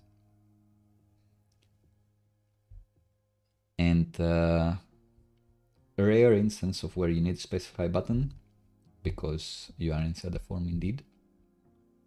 I guess that's the reasoning. It's like if you sometimes need to specify and sometimes no, just specify it all the time. I get it, just don't prefer it. Right, so now when we click cancel, we go to the relevant detail view.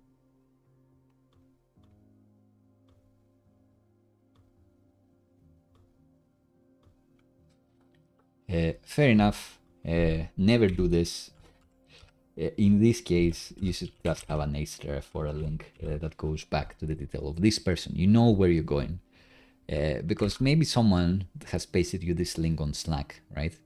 And you're like in ChatGPT, then you paste this link, and then you press cancel, and then you go back to ChatGPT. What's that about? Insane.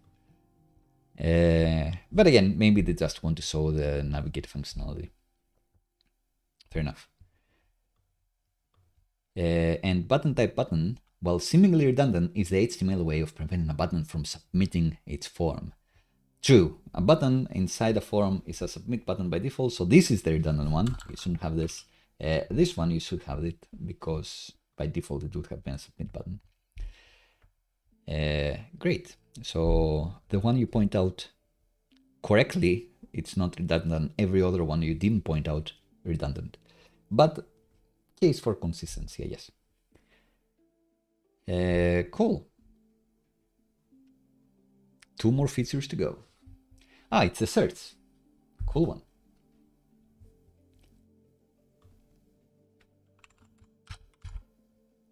It's the certs.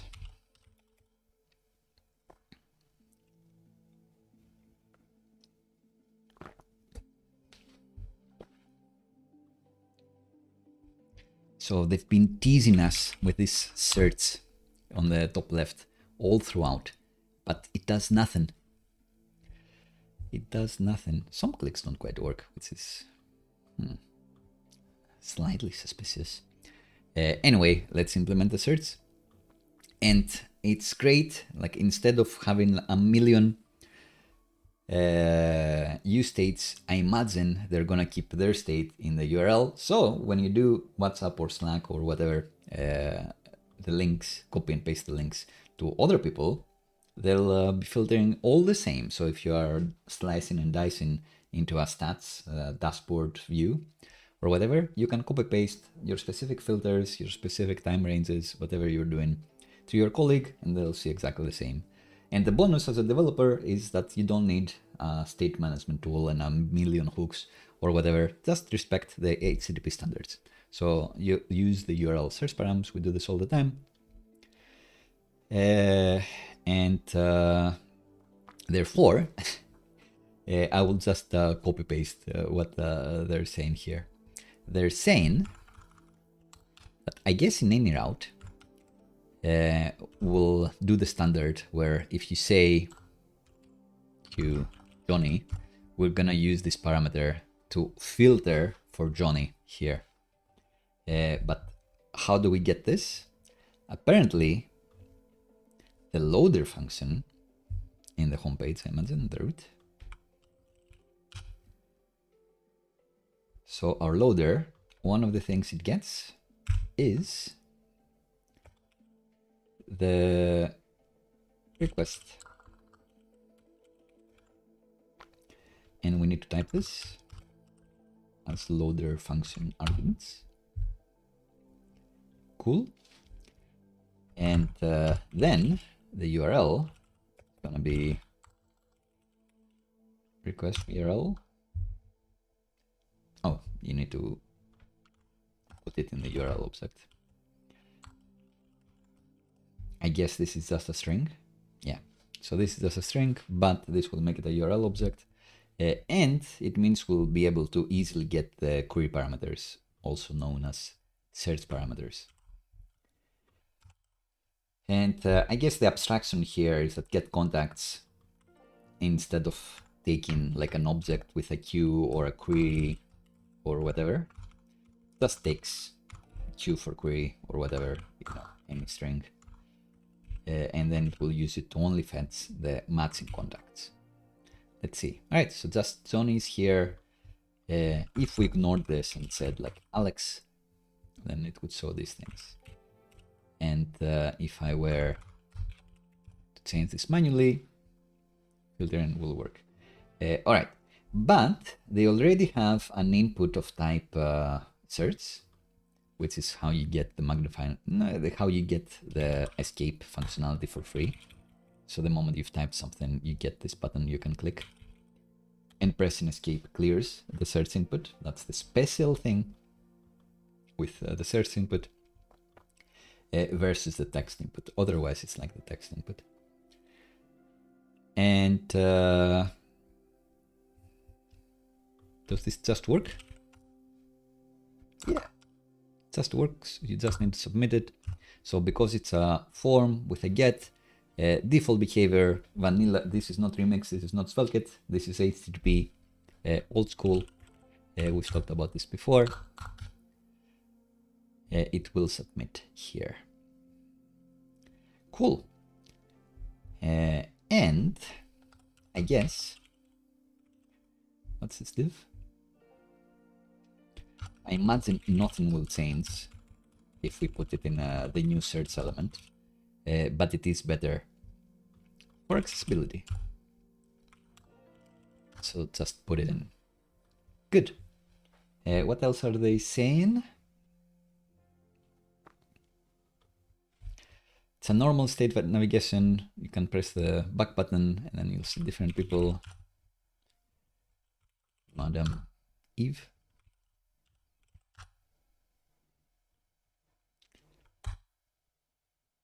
Escape does nothing, but you can submit escape. So all of these people appear and you can press the back button. It's just fine, or use a keyboard shortcut to go back and forth. Cool. Now it's saying there are a couple of UX issues. If you click back after a search, the form field still has the value you entered through the, although the list is no longer filtered. So I didn't even notice that. So I searched for this and then I press back, but it keeps whatever it had before. Lame. This should reload and update, I guess. I wonder why. Yeah, because we don't specify the value here, but we can return the Q parameter and then use it. Yeah, I suspect that's what's going to be happening. And if you refresh the page, the form doesn't have the value. So it's the same problem. If you go like this, like if you search, fine. If you refresh the page, this is not pre-populated. Why is that? Because we're not using the query parameter. So we can return the query parameter. We'll see what they'll call it later. And I guess this will magically make it available here, which will mean that we can use it here as default value, I suppose, because it's React. Maybe not.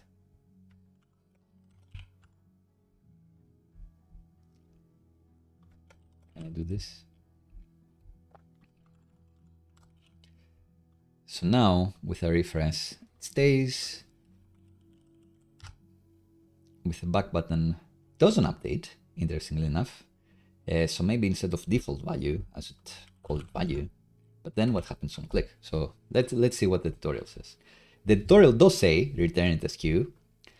I always prefer to be explicit and call it query, but I guess Google does Q, so maybe Google knows better than I. We get it back. We do use it as input value, Q or this, interestingly enough.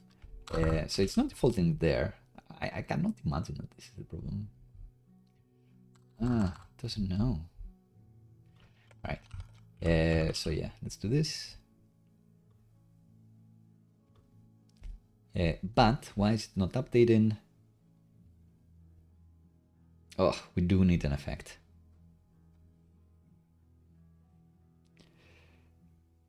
We do need an effect. Not great.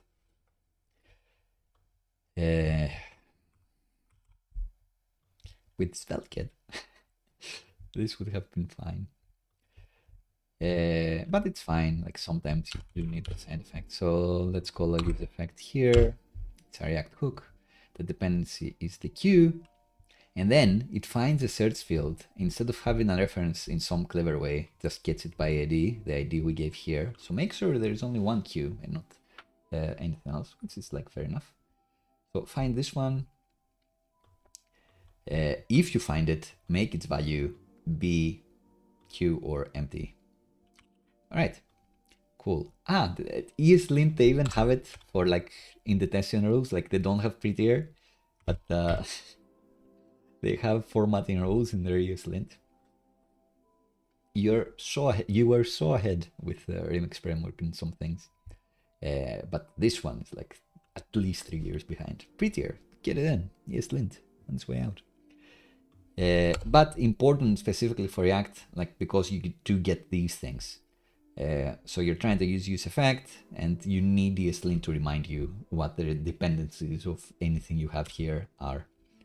So for React, ESLint is important. In Svelte, you have the language server, like the compiler will tell you what's going on. You don't need ESLint. Cool. So extracting this into its own component. I control components, not really. Why would I do this? I don't know. But the idea is that now it gets resolved. The moment Q changes, which we are just using as the default value, it will find the search input and update its current value. So that's the weirdness, I guess. We aren't using this as value because we don't want to maintain its state every time the user clicks. Because why do that? Why do more when you can do less? Classic optimization problem, especially with a chat input that people may be typing a lot. You'd rather be using vanilla HTML uncontrolled thing. So that's my suggestion too. Don't introduce state. Like, who wants this? Cool. What else do we have?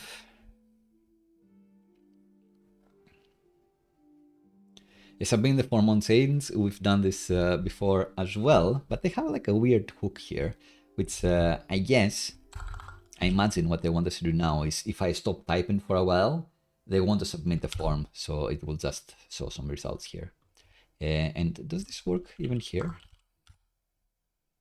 It does, but the links don't include the query parameter here, which is fair enough. Maybe you don't want this to persist. Maybe it's like a bonus exercise for later. In any case, I think we're getting to the point where they will want the auto submission, the auto filtering when I stop typing. Let's see.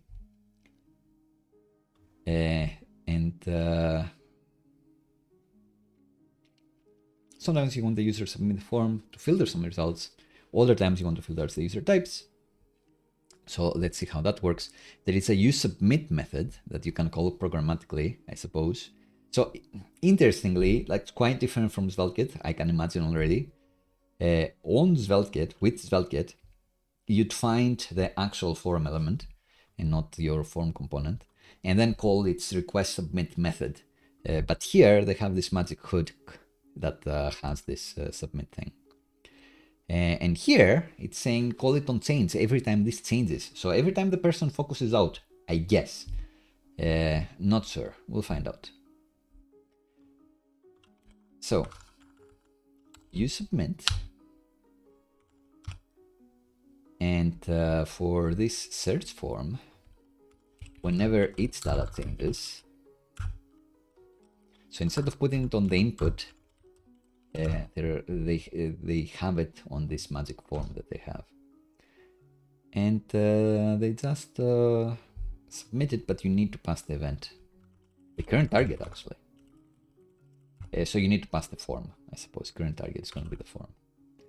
All right, so every time this changes, it will load. All right, so not debouncing, maybe will be debouncing later, but it looks like this works. If I escape, it still runs the search, which is not the default functionality. Default functionality is if you press escape, you need to press enter to actively submit it. But hey, I guess that's what we're doing here, auto submitting. Makes sense. Makes sense. No debouncing. Will we be talking about debouncing? I don't know. Talking about the current target is the form. We figured that out. Great. And they want a loading spinner because this may take a while. So we have the navigation object already. It has a location, and if it has a queue parameter, then we can do some stuff. So what are we saying here? We're saying that this is a boolean, so I like prefixing it with is.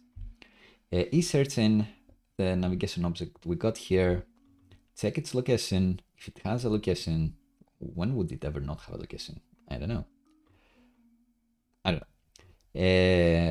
Maybe, I would say maybe on the server, but I don't know.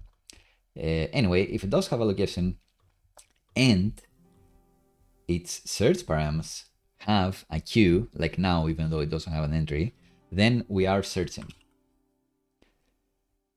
But do we have results? Who knows? When nothing is happening, navigation location will be undefined. But when the user navigates, it will be populated with the next location while data loads. I see. So now that the app has loaded, this gets updated to say there is no location because you're already there. But the moment there is something, we'll check to see if wherever you're going has the queue parameter. It means you'll be searching. Good. But, and when the data is loaded, this will not exist anymore. Okay, sure. So on the search input, we want, if it's searching, apply the loading class. And the spinner, so here's where the spinner was. We want it to be hidden when we're not searching. Sure.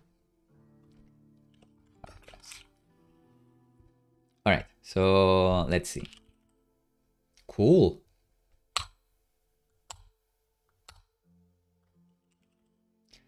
Awesome. So this is what is awesome. Top left. I'm sure they have like some cool CSS that is looking for the hidden parameter of the search spinner. That manages to play something with an animation.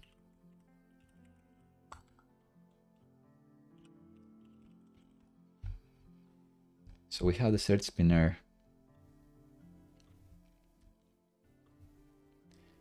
And, well, I guess it always has this animation, but it's usually hidden. Right, cool. It was always there, but it was hidden. So now it stops being hidden when we're loading. And I guess screen editors don't need to know that we're loading. Kind of get it, this admin data form. Sure, sounds good to me. And if we're searching, don't fade out anything, because you probably are staying on the same page. Oh, if you've filtered out the person you're in.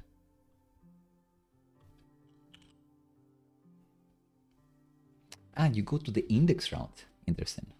So I wonder if we'll resolve this. Every time you search, you get pushed the index route. Interesting.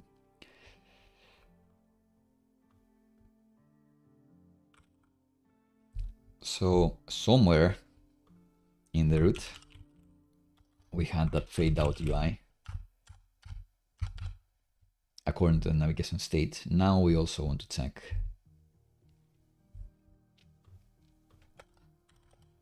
we're not searching. If we're searching, don't fade out.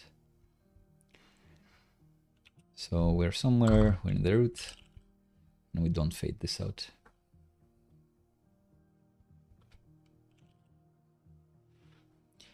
All right, and it still fades out as we're in data. Sure. Sure. We do have a nice spinner managing the history stack. And I think that's it. Yeah.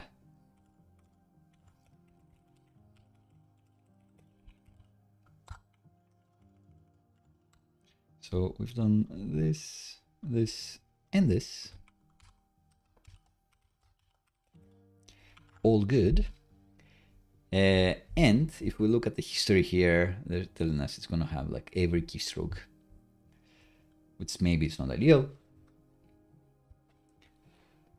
And they want us instead of adding everything to history, to do a Boolean check and replace it if it's not the first search. Sure. If the current queue is null, or if it's nothing, I guess.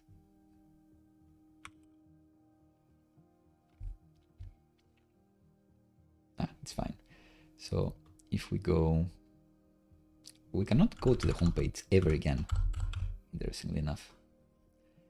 Right, so here there is no queue, it's null, which is different from playing with the search and then going back to this state where it's, I guess, empty string. And that's where we will be deriving that, oh, we're actually on the first search. And wherever we're calling submit on change of the form, we actually want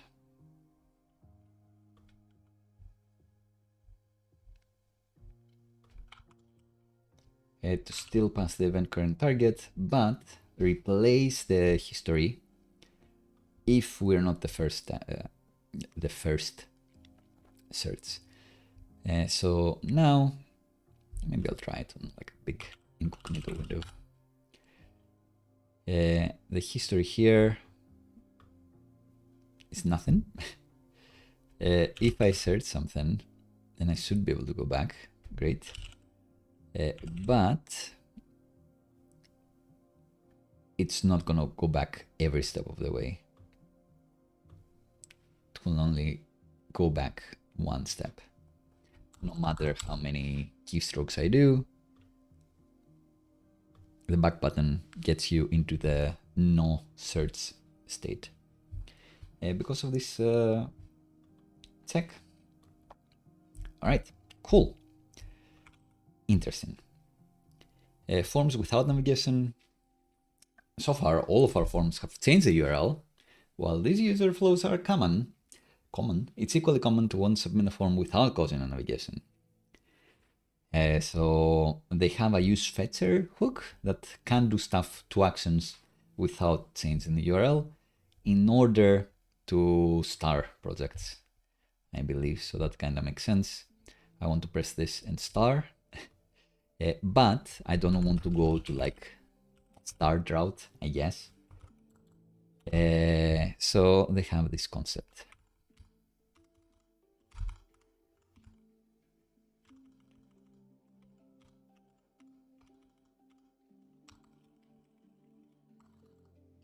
I get it.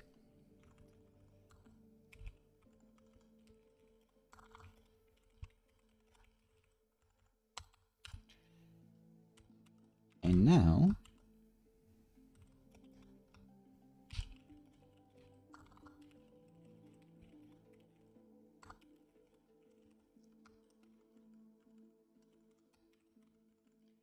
submissions without changing the URL.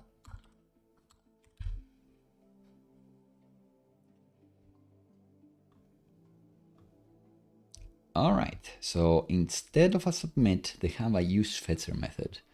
And we need to have a look at the detail, I imagine.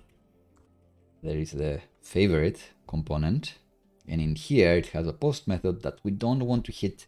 We don't want the submission to change the URL. So that's the thing. We want to press star, to click the star to favorite this person, but not go to like a specific route or anything like that. And for that, they have a use fetcher.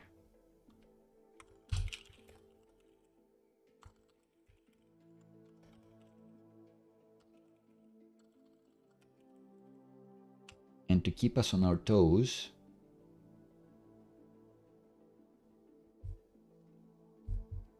I was going to say you need to structure this, but no, that'd be insane. Right, so we have the fetcher here, but the fetcher, of all things, has a form component inside it. Who knew? Wow. So instead of a form component, we're using the form inside this. Okay. And that's it, I guess. and it will try to hit the action, but there is no action there. We need to export one.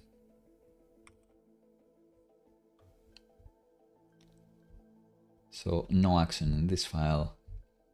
I will put it alongside this, the magic loader, because it's a magic name, even though it's inside this component. That should be its own component, because like 99.9% of the cases, you want to make every component be on a separate page, on a separate file. Sometimes there is a case for snippets, I guess, but usually there isn't. Just do one component per file. I guess in this case, they wanted to not confuse us by having just a regular React component and a magic action in the same file. You won't be able to do that. You'd need to have the action in here, I guess. Right. So again, we are checking like Muppets whether the contact ID exists or throw an error. We get the form data, which will have... yeah, so they don't get the toggle. It's whether you submitted a favorite or not. Sure. And that's the breaks. Now, clicking this button should magically favorite stuff. Yeah. Nice. I wonder if the next step is going to be optimistic updates. Oh, and check this out. It's updating the sidebar as well. How neat.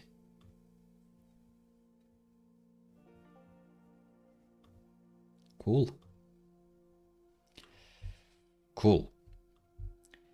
So click the star, blah, blah, blah. But what about optimistic UI? Ah, and the main thing, we didn't change the URL, right?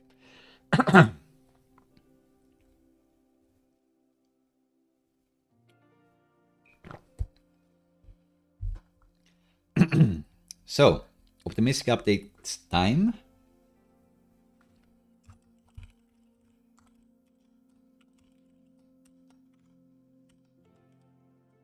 This didn't take that long.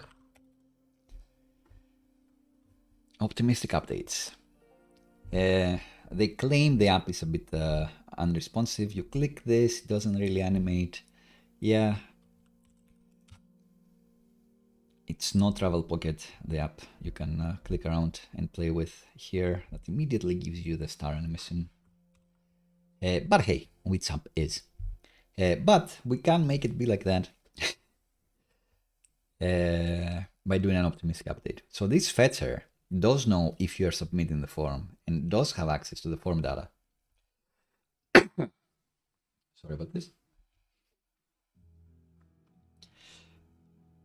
And we can do even more state in the, not state, like another check. In here, if you're submitting the form, I guess you will have form data, and if that says that you're gonna favorite this person, then favorite is gonna become this.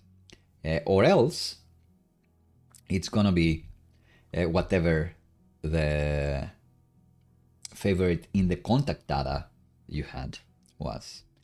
All right, so that makes sense. So this component gets the contact.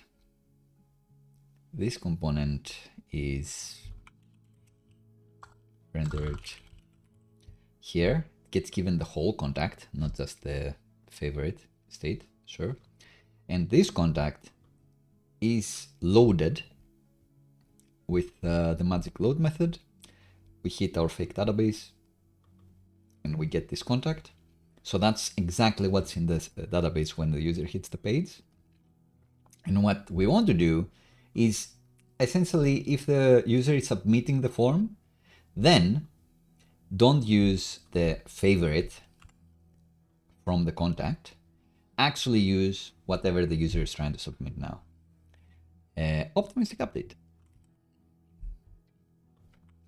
So let's do that. So if the fetcher has form data, if you're submitting the form, then it's going to be this. And I guess Remix then reruns the loader.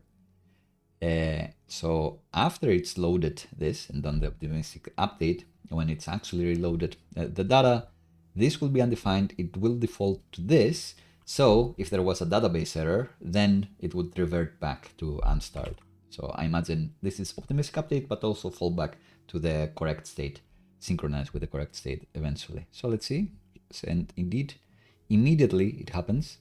It doesn't surround a little bit just because of the small size, but it looks cool. Oh, crust, restore. It looks cool. That's what I was trying to say. Updates immediately, no animation or nothing. You cannot click here to update, but interestingly, this updates after a while. Kind of cute. So no optimistic update on the sidebar. We haven't coded it, but I imagine since you're using the fetcher, you're getting this fetcher object from a hook, you'll be able to use it anywhere and it will know if there is any form transmission anywhere. Right. All right. That's it. Where were we? Blah, blah, blah. Optimistic UI, the last page, that's where we crashed. Great. And the start immediately changes the new state. We could do maybe the same with the sidebar if we cared enough. I imagine this is magic.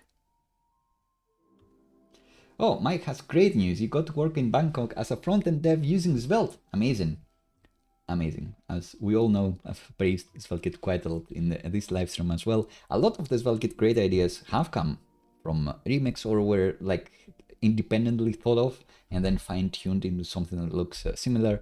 And trying Remix out, it has still, of course, some great ideas. There are some things that I really would like if they were more Svelte, especially like this is the biggest thing. I can't imagine they must be trying to migrate to something that is using the directories more. Anyway, big news. Mike, well done. I'm so proud of you. That's amazing news. I hope you're gonna hit the ground running and you're gonna do an amazing job. I don't hope, I know that you'll be great. I just hope you have fun while doing it. Amazing news. Thank you for telling me. We need more Svelte devs for sure. Yeah, so this concept, I talked a little bit on this live stream as well. This concept of using vanilla HTML forms and then having the browser like using the HTTP standards of how forms should work to actually mutate the state was a Remix first concept. But as it happens, I do like this SvelteKit way that it ended up working a bit better, at least for now, like seeing it in this case. A lot of the naming of the files is the thing that catches me out.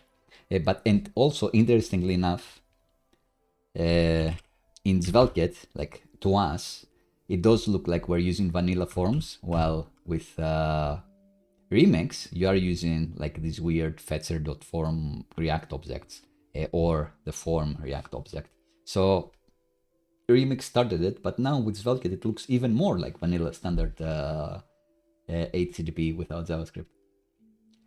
And I haven't tried HTMX, although I have looked into it, and Mike says uses this. So I would be curious to see how HTMX does it. But I do think Remix was the first popularizer of this. I think that's it. I think you made it just at the end of the tutorial. That's it. Thanks for giving Remix a shot. Small startup framework from Shopify. Not quite the case. But that was a big win for sure. We hope this tutorial gives you a solid start to build great user experiences. There's a lot more you can do, so make sure to check out all the APIs. So Mike is asking, have I tried Cursor? It's insane. I have tried Claude separately, but not Cursor. And I tried Claude when I was trying to do some GD script, some game development. And I tried ChatGPT, trash. I tried GitHub Copilot, which is essentially ChatGPT as far as I understand, trash. And I tried Cursor, and it gave me something that worked. So I was like, oh, maybe that's pretty good. But I haven't tried it, for example, for TypeScript React or Svelte or anything like that. I keep hearing good things. And Cursor is an extension, as far as I understand, from Anthropomorphic of VS Code that is using Claude behind the scenes. Bastien is asking about the VS Code theme. Thank you for asking. Thank you for showing up in the chat. It's Dracula. Dracula theme. I use it almost everywhere, including the sites that I build, like the documentation websites. If you want like code and stuff, it's like, oh, I want to use Dracula on everything. It's my favorite color palette. I've used Monokai before. I've used like a few ones, but I use it. I prefer Dracula most of the time. Really like it. Thanks for asking. Do you have a favorite? So yeah, that's it for the remix tutorial. Anything else? Let's do the recap and see what we went through today. It was all quite fun. Let's look at the right. Let's do the app demo, I suppose, on the big screen. So we got a remix app based on the template specifically for this tutorial. It didn't have much, but it did have some ways to communicate with a fake in-memory database that we were able to mutate eventually. We started by getting to grips with the way Remix does the routing and the nested outlets type of functionality. All of this. We kind of did some skeleton UI, which they don't like, but we didn't call it skeleton UI for slower connections as the data is loading. Some conditional styles for the active link. Edit routes, we figured out the routes. Creating new records. And no form validation. Maybe that's something we can do later. Let's give you an avatar as well. There you go. Hope you like this one. And we started with a search that auto runs as we type. I got a robot 2 with a mustache as well. All good.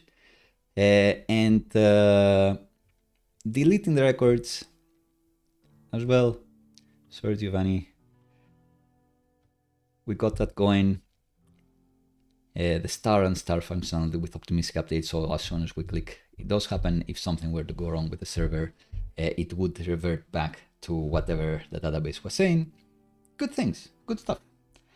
Mike asks about the font. It's Firecode Retina. So Firecode. It's Firecode Nerd, which has some extra symbols that I use the same one for my terminal, for example. So if I go to my computer games coding directory, it has icons such as the coding and that one. But it's Firecode with a few extra icons. Long story short. Is optimistic update not needed in SvelteKit? Optimistic update, it's needed everywhere. And we have shown how to do it in SvelteKit as well, including the live stream we did last time. So I'll remind you, this animation happens as soon as I press the button. Because it's an optimistic update, we're not actually waiting for the server to tell us that the record has been created. It will look slow just because the animation is a bit slower here. But it does happen optimistically, and if the server responds with an error, it will revert back to the other state. But it's code we needed to write. Much like it was code we needed to write here, just different type of code. Is it faking the DOM, right? But when they reload, they get the source of truth. Not only when they reload, so even if the user doesn't reload, immediately when we click the button, both here and here, we're saying that render this component in the start state, which behind the scenes, both Svelte and SvelteKit, and this is essentially manipulating the DOM to make that difference. And then they're both doing the data fetching again. They invalidate the data that we have and do the data fetching again, and see if the database now told us that this is not starred because our operation didn't work. It will render without the starring. Hello, not getting mad. How are you doing? Mike had great news, great career news. I hope you had great career news as well.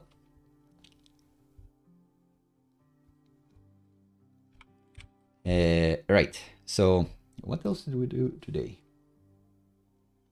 So Bastian Yang says, you build this website with React and Django. That's a cool choice, popular choice, because lots of people want to do Python for machine learning purposes and LLMs. So can happen. It can happen.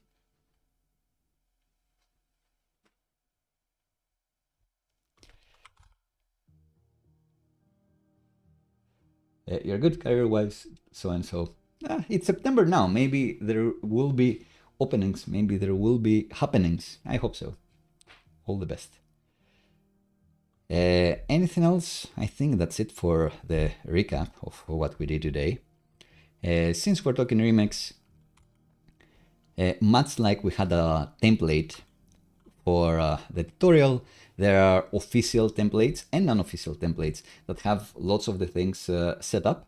So that's something I've been meaning to look into. It seems that most people are going for the indie stack, maybe because it's named indie stack, so it's like the best name for something for indie hackers, you know, for engineers like us. So you see indie, you're in, but they're not supposed to be, it's for indie hackers. They're supposed to be themed after music styles, genres, after a genre of music, because it's remix. So, you know, I get it. However, indie stack, besides having the best name, seems to be the best one. And it is one that is doing stuff like Tailwind, MSW and testing library set up anyway, code format with prettier, like lots of things already there. And let's try to run it. I think that was the plan for me. I will get to your question, Mike. So Mike asks, tips for learning a new framework. Try to build something real and try to scope it smaller. So something real, but something simpler. De-feature creep it and unscope it. Do something realistic. You're saying that it's easy to me to learn almost anything.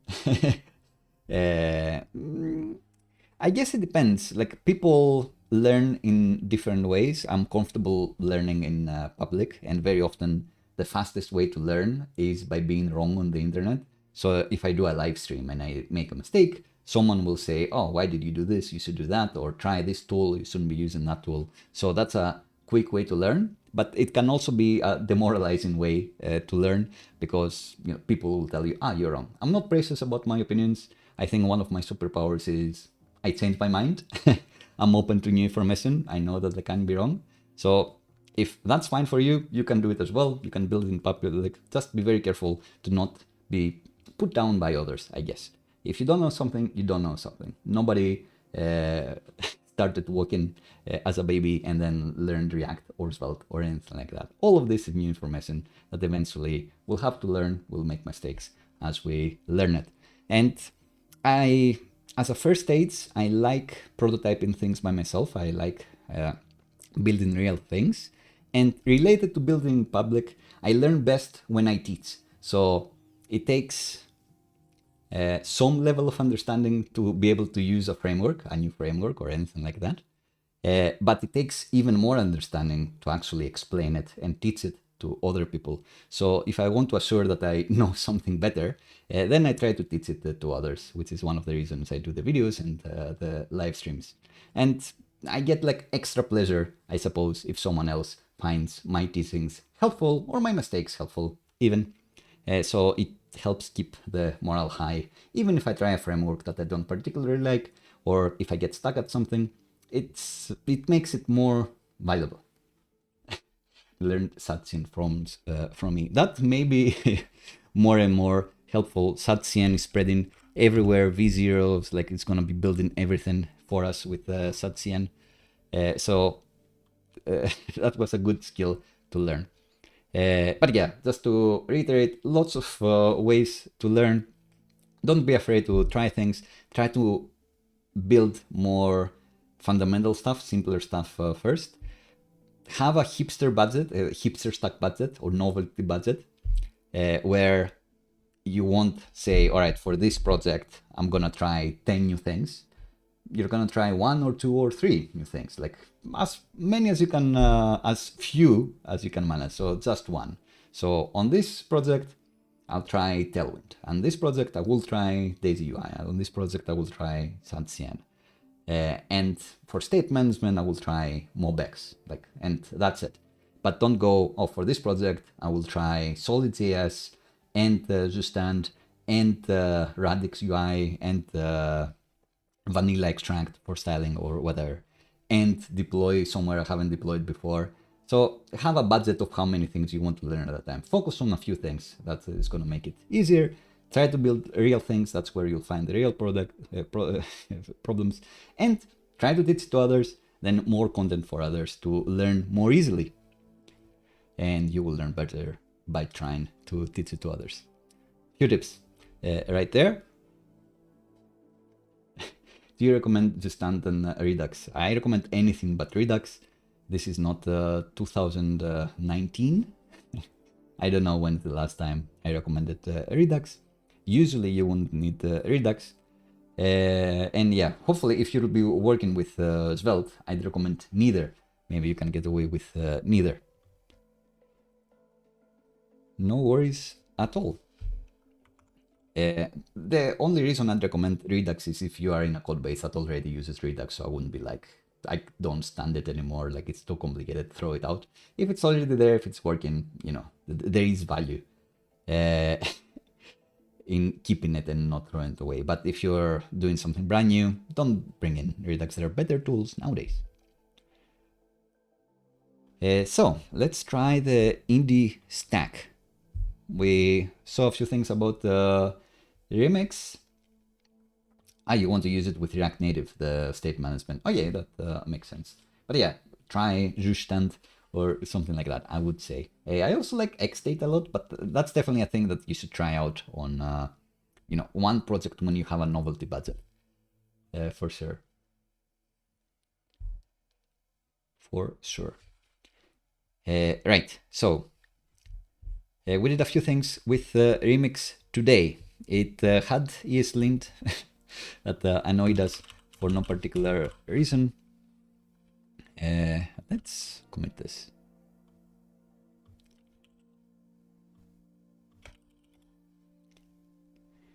Add CRUD.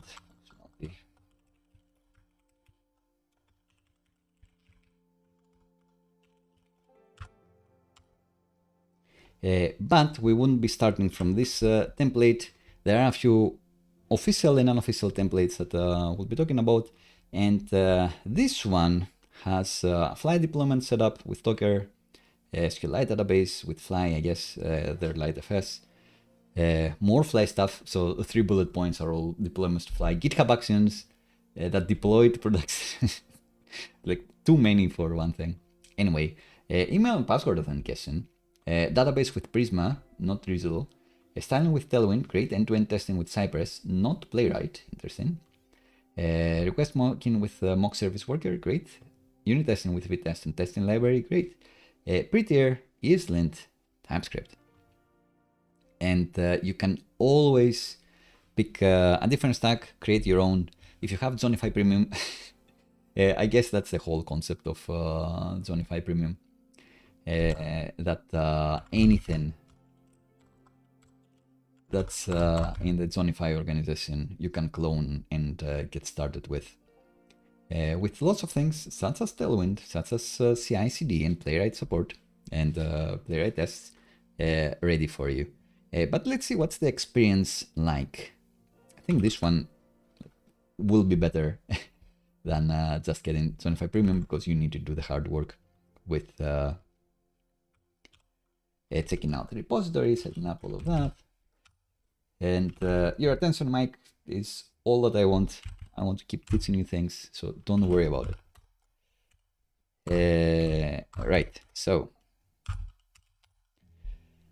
in here, let's try to run this command. Let's destroy the other server. Create remix template.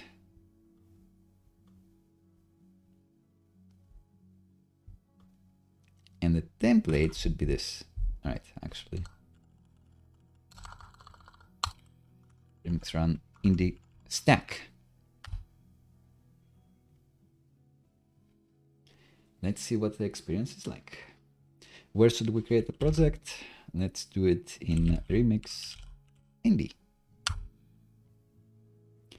New Git repository, yes, as I said when we began the tutorial, if you're not in a GitHub repo already, so if you're creating a new project, new repository, then you want this to happen for you, why not? If you are in a monorepo, don't create another Git repository. So if you are in a monorepo where you have your API service and your docs or whatever else, there you wouldn't want to initialize this. Install the dependencies. It has a remix in it, which I guess is doing some cool stuff for you. Maybe it will ask for like deployment keys, deployment to fly, and stuff like that. But it's cool that it's asking us to opt in to run in the initialization script. So malicious third parties won't be doing anything too naughty without us explicitly saying, yeah, go for it.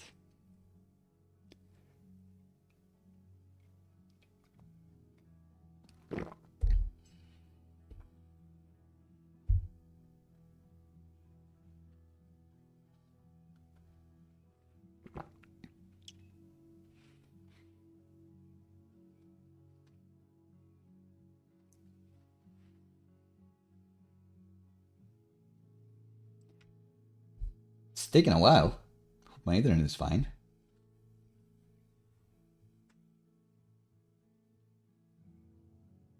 All right, so some migrations with Prisma.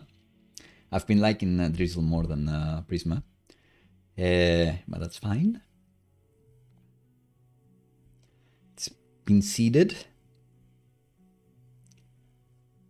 And that's it. It doesn't say anything specific. So fair enough. Let's go into the remix indie directory, split it, npm dev. Let's run mock service worker. Cool. And remix is serving both locally on 3000 this time, interesting enough, not the bit one, and on the local Wi-Fi network as well, so you can check it on your phone. That's nice. It's always nice. And we do get a lot of things, including a fly toml to deploy to fly. Processes seems to not be a thing in this version of fly. Oh well. Right. Let's see, what did we actually get? Oh, wow. So we got fly, we got SQLite with fly, I guess. Prisma to talk to our SQLite database. Tailwind for the styling. Cypress instead of Playwright. Cypress is cool, I did like it for many years. But then Playwright, I was convinced that it became better and was convinced that it is better. This one is MSW, the sensor logo. Vtest, test. Testing library, prettier. ESLint and TypeScript. All right, and we can sign up and create an account. Do we have a test user? Let's see if that's the case.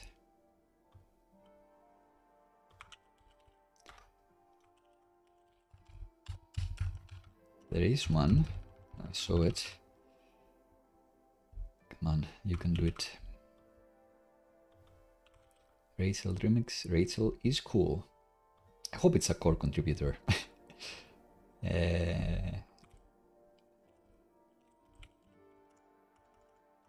Already forgot it.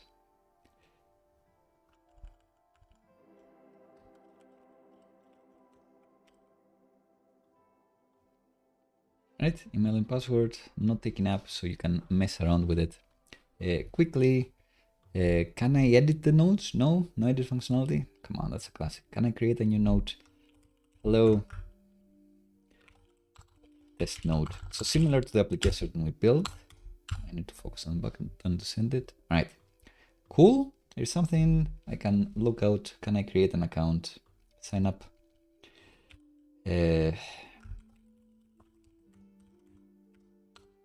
How small can the password be? Not that small. All right, kind of cool. Empty state.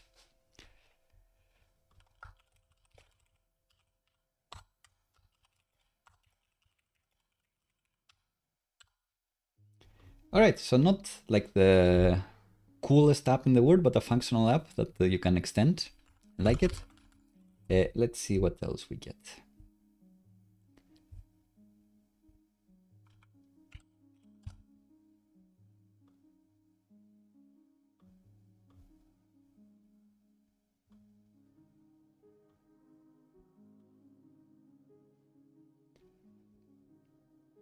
Gitbot, interestingly enough.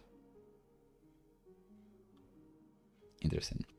So we have the prettier config that just has no opinions on what you should be doing with prettier, but has the prettier plugin for Tailwind, which is fair enough, or else it wouldn't work. Prettier config.js. Why prettier config.js instead of prettier RC? Does it really matter? Not really. Of all the things to have an opinion about.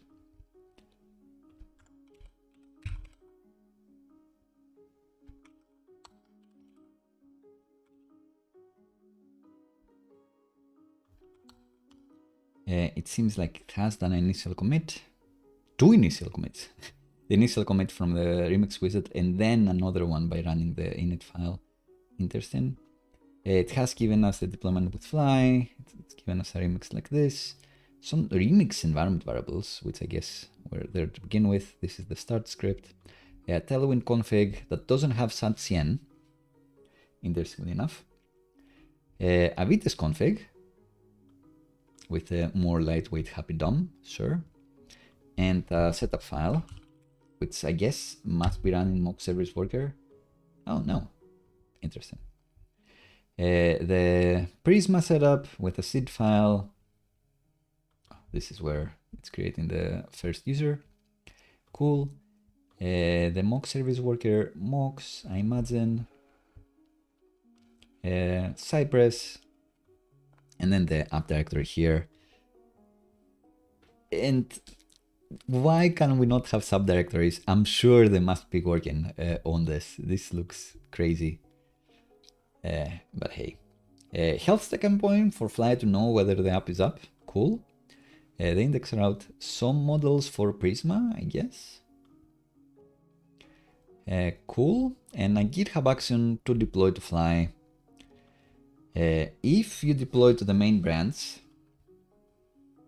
then it deploys. If you deploy to the dev branch, then it also deploys. And on pull request, I imagine it does a preview deployment to Fly.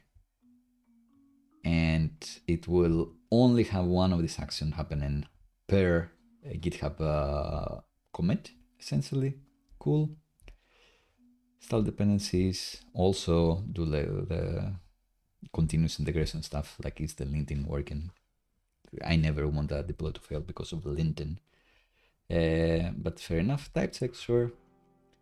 It's running, so this action actually is not just doing the deployment, it is doing everything. The linting, the type checking, the Vitess tests, the Cypress tests, everything is in here.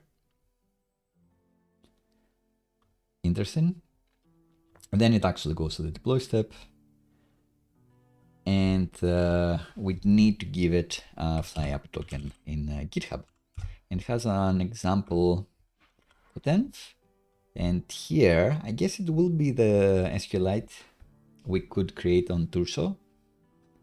Sure, with Turso or also deploy to fly. Cool.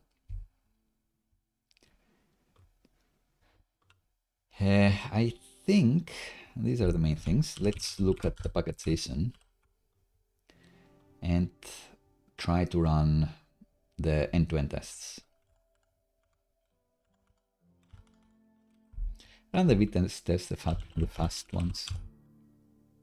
I do the opposite. Usually the end-to-end tests I see as the ones to run when you run test, but doesn't really matter. Let's run Cypress. Ugh.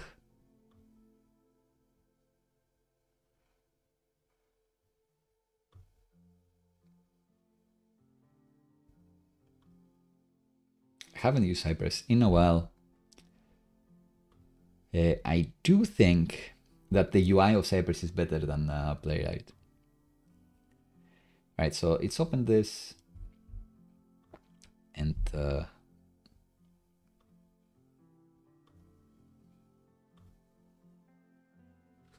can open this spec and see the assertions.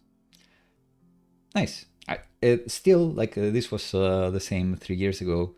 I do like the Cypress UI more than I like Playwright. The Playwright UI. But overall, I do think Cypress has fallen a bit behind.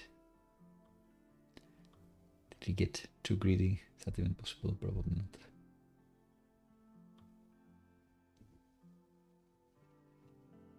Cool. So interestingly enough, this is a point of contention. Every test is creating a new user, which is, you know, test in production do this as well. Just make sure to have a cleanup script, because at some point you will have a million fake users and you'll be like, what's happening? But this is the way to have maximum confidence that things work when they actually mutate production. So that's cool. That is cool.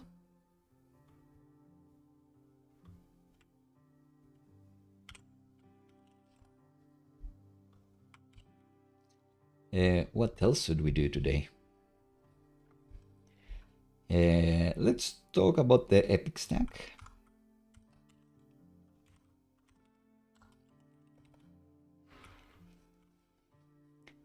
So if we look at the templates, besides the official ones, the 3 official ones, there is the community ones. The most popular community one is the Epic stack. Again, who knows? Is it because it's called Epic that people just click on it? I think it's likely. The core contributor is also Kenzie Dodds, who knows a few things about JavaScript. Has probably done more about JavaScript than I ever will, but definitely has opinion on some things. We've exchanged emails a couple times.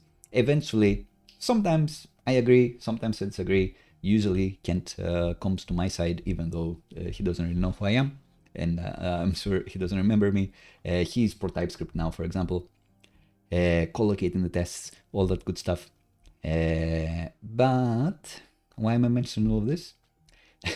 It's because Kent will often call things like epic stack. It's like, is it really epic? He will send emails like, why did I not do this in Next.js? And the answer is because you are hired by Remix to be their DevEx, DevRel person, or the CTO, or the CEO, or a co-founder, or whatever role you got. But that doesn't mean that Kent didn't build a great stack for Remix. It just means that sometimes it's better to look at the independent people to say good things about the project. And I have good things to say about the Remix as well. Have good things to say about Svelte and SvelteKit, even though I'm not affiliated with anything, and I think that's pretty cool. Anyways, the Epic stack has some similar things with the Indie stack, as far as I saw. A cool thing that has is docs like ADR, architectural decision records. directory. So you can check for email, like, oh, we went with like mailgun, and then eventually, it's not here. It's checking it at some point. Docs decision. So the big thing, much like the 25 premium starters, is that the stack is not trying to accommodate for like a million things. It's not like, oh, you can choose Supabase or you can choose Turso or whatever. They make a decision, a single decision, give you some information to change it, but they're committing to the one decision. So at some point they were like, we're going to use SendGrid, I think. But then they were like, well, they got a bit too greedy. Mailgun got a bit too greedy with a pricing model. We're using Reason now. And you may want to have a look at all of these decisions. So I was gonna look on why they're using Cypress versus Playwright. They're using Playwright for this one. So there you go. I would be looking at why we're doing this, why we're using CUIDs instead of UUIDs v4 or whatever. If you're curious about the decisions they made, why they're doing toasts, have a look. We often experiment with new things in this channel, and let me know what you want us to experiment with. The big decisions here, I guess, is where to deploy, which is Fly, which can be great. For most apps, maybe Cloudflare pages would be really good and really easy to set up as well. So maybe that's the thing that would be trying out. But yeah, it looks cool. We won't try today. Let me know if you want to try it at some other point. If you wanted to go through another tutorial or the Astro tutorial or straight away back to Svelte, let me know what you'd like to see. So we've talked about the stack. I won't do deployment, but maybe is there a feature that we want to add with like V0 and see how well it's gonna come in? How is it gonna work now that we had the shadcn CLI working? So what do we want to add? We have the nodes here.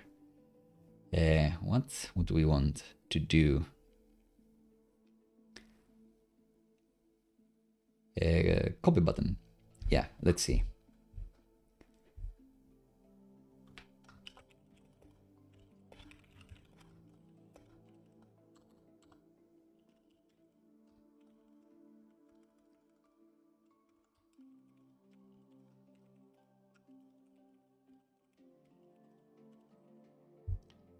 What is in there? So in nodes, I guess it's going to be nodes, node ID TSX and data node body.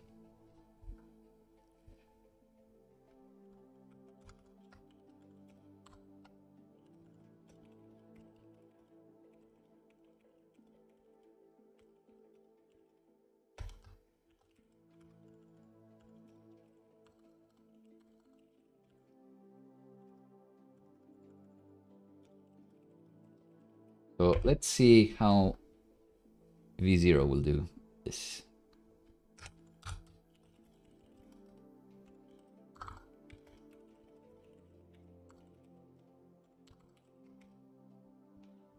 So again, let's check, does this have prettier? It does. Does it have tailwind? It does. It doesn't have the very well-known shadcn setup for tailwind. So I imagine it doesn't have shadcn. So let's see if we can set it up. So I'm gonna ask, I have a React Nodes app. May I get a nice copy button that copies the title and body of a node to the clipboard?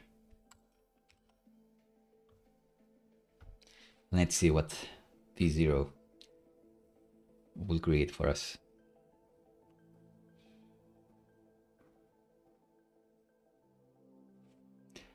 Created this button, which looks nice.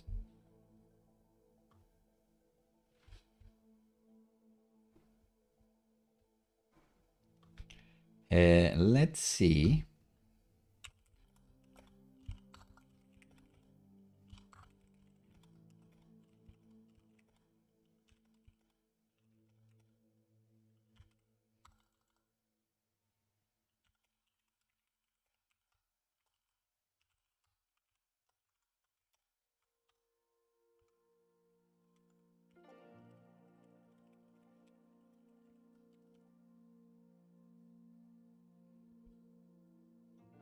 So let's see. It still doesn't work.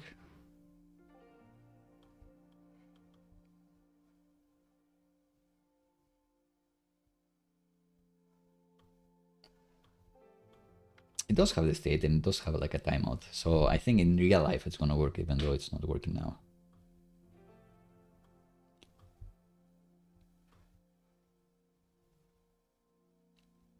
Because you click the button, it's running this, it's doing the right text on the clipboard. It looks like it's gonna work. It sets the is copy to true, and if it is copy, it's doing this check thing. Sure. Can I use the shadcn CLI for this?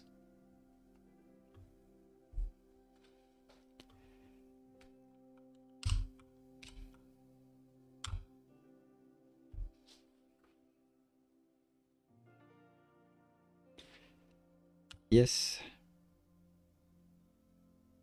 Oh, we don't have Vercel. But we don't have Next.js, so it doesn't know how to do it, but that's fine. Tailwind is set up, so hopefully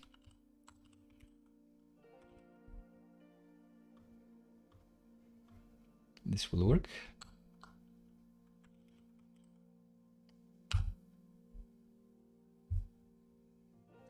Add the icon library.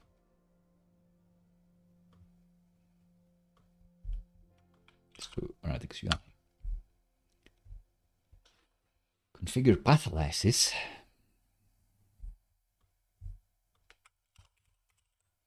So we did see that the remix has like this weird squiggly, which we didn't use because we didn't do too much. But what shadcn does is the @ symbol. That's what it likes.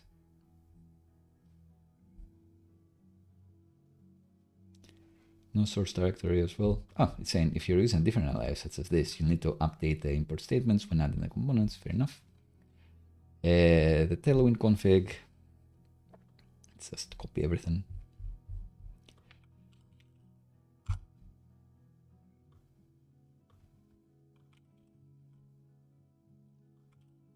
And we will be looking at app CSS and component CSS. I guess it's similar to what Next.js was doing before a browser. Maybe why, something like it. Import from there. Good.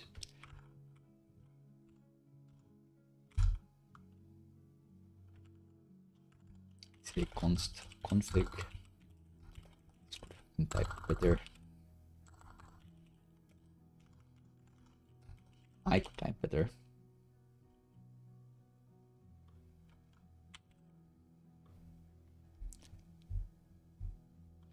Export config, and this is from Tailwind CSS.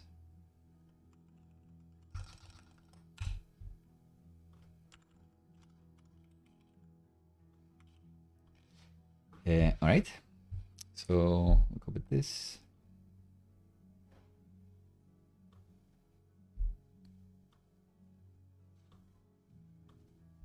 Configure the styles, so they have a global CSS, but we want to do a few things. And we can give it a different thing later.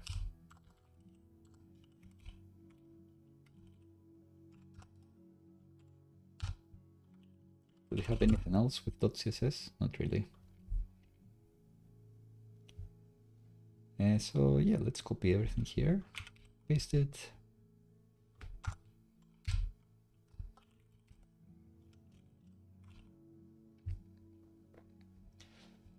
In the theming section,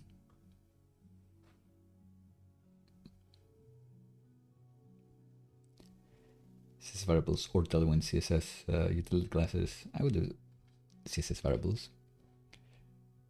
But they have a nice themes here. So if you let me in my own devices, there are some colors that I will pick. So you in the chat, you friends still watching, pick a color, any color, and I will use it. Let me know which one do you want. First color wins. So we've done all of this. We need to create this helper in libutils. Do we have a utils directory? Yes. But no lib. They want it on lib.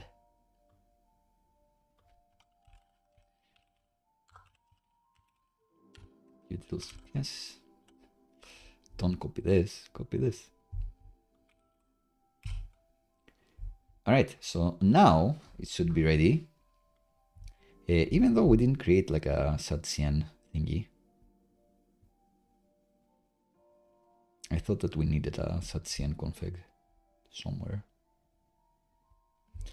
Oh well, baby bath went with my favorite color, purple. How nice, love it. So now that we've chosen purple, let's copy the code, and I guess it's just the things we have on the base layer.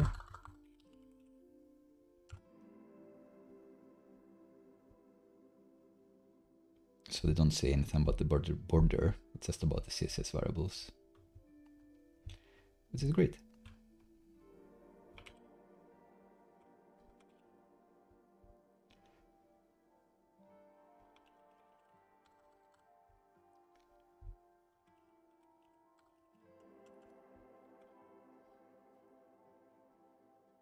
So now let's try bringing in this component again with the magic of Vercel. We need to create the component JSON file. Yes. No.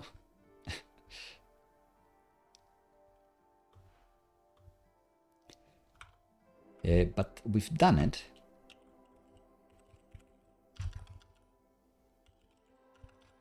We'll need to specify in a place like the component JSON thing. But it's not saying how to do it. Come on, you can do it. This.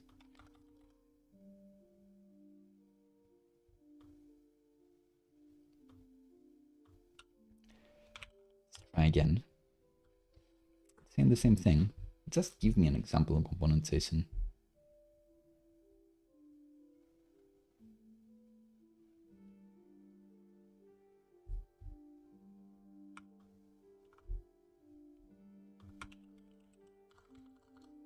Add dependencies, add the library, path analysis, we did it. Tailwind config, we did it. Configure the styles, the CN helper. That's it. Not true. We need a components.json, but it just won't give it here. Like you can do it like this. Ah, here you go. Here's the schema. All right.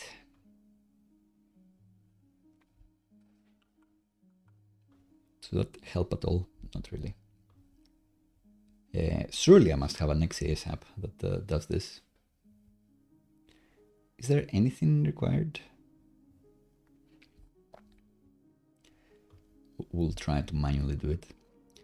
So components JSON.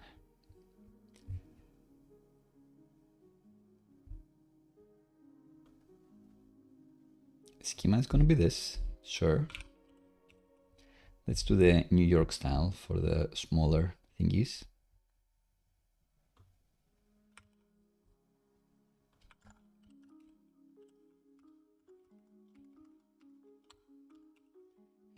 Is everything else like default?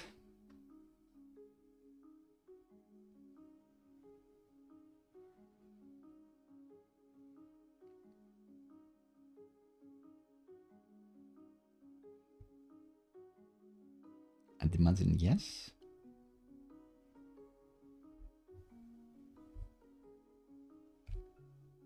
So let's try harder.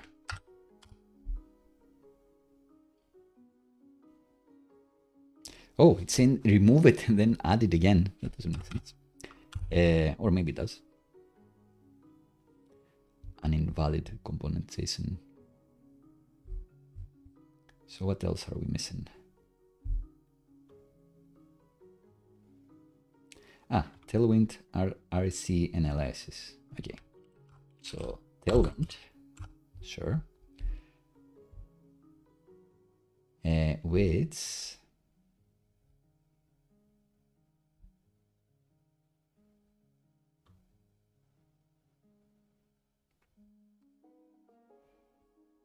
Where's the file that does this?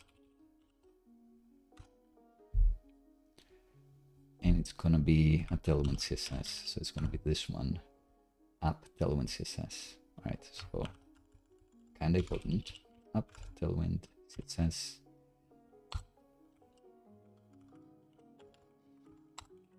Good. We need a config.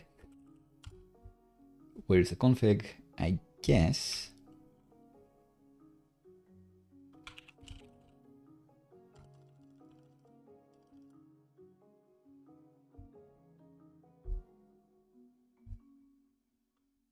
it's gonna be Tailwind config, yes.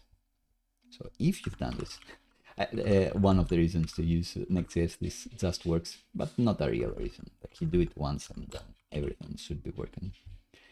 So the config is working, base color, one of the grays.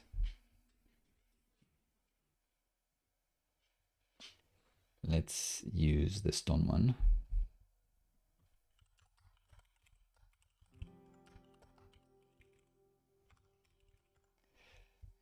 And we also need CSS variables. Use CSS variables.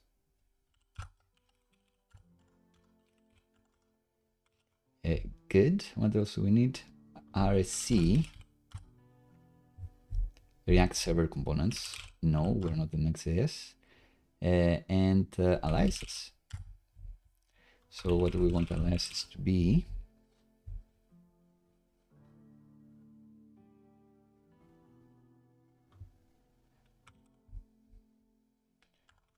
I guess it can be this. And it can be this. All right, and now it's happy. Let's try again.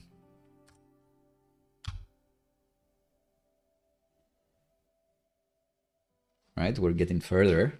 It added something. So it added the copy button and the UI button. So as a reminder, 3 years ago, we asked V0 to create a button for us. And it's saying the Notes app just has this as a preview, I guess. And the copy button works like this. So it brought in the shadcn button, which is fundamental to the copy button that we were designing. This guy.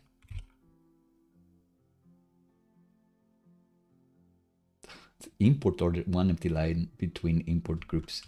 Insane. Like a red squiggly for this. Oh dear. And in teams config, what do we have? Anything can be like this. It should be resolved. Great. I think ESLint doesn't understand this, but in reality we understand this. Import order, no one cares.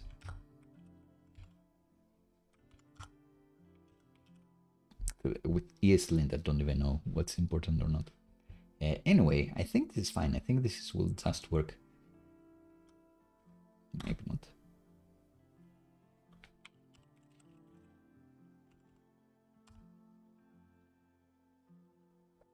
Oh, maybe I did do something wrong there. Whoops. So in components.json, I said lib components. Well, components should just be components. Whoops. So yeah.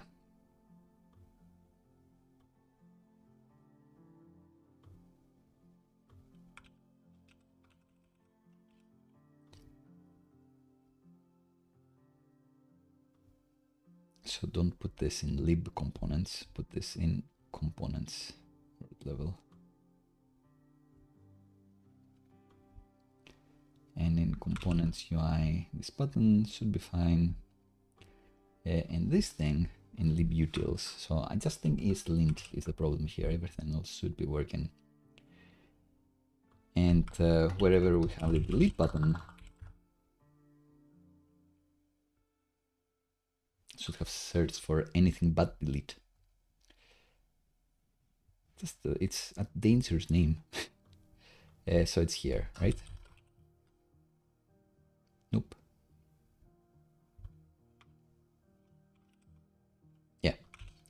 hot reloading a bit funky, but it works. Cool. All right, so first of all, can we use just a vanilla button here? A shadcn button here. Let's see.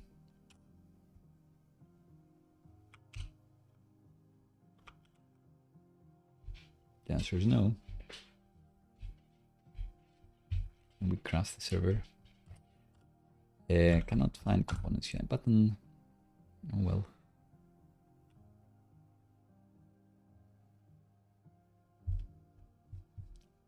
Try harder. All right. Did it actually work? Guess so.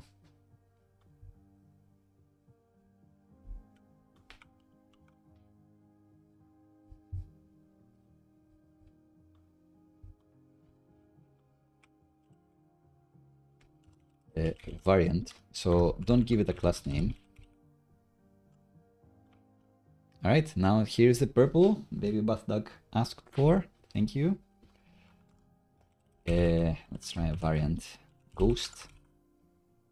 All right, so shadcn is successfully brought in. Took us a while. The question is, can I make the copy button somewhere?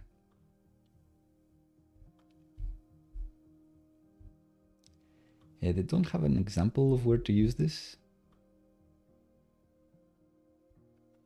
Interestingly enough. But we can have a look at the copy button. This one, it expects a title and a body, and then it will do its magic. So, wherever we were with delete, maybe next to the form, and make like a div, and we can have the copy button, and the title is gonna be data node title, and similarly the body is gonna be data node body, and then the styles are freaking out.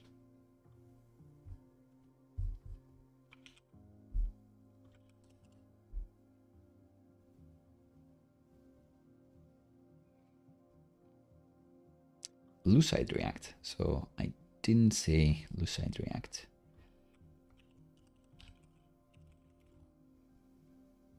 I said Radix. I guess that was something that I should have specified somewhere else. Radix, the real thing.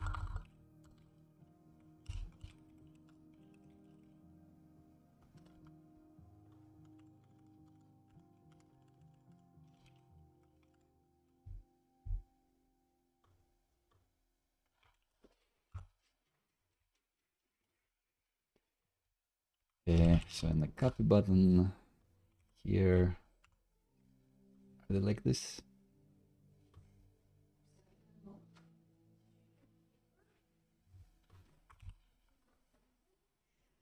Maybe it's a real thing.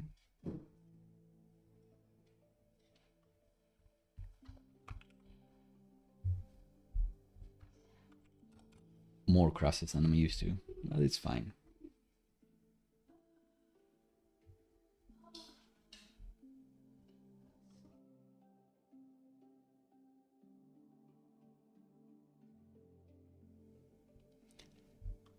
So let's see, maybe just bring in Lucid React because we know that this is gonna work. So let's do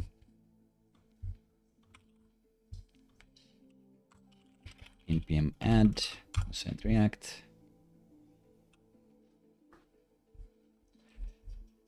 Is it any happier if we restart the server?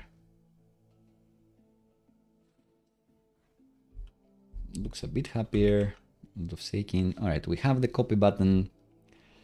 It doesn't look great. Let's try to style it a little bit.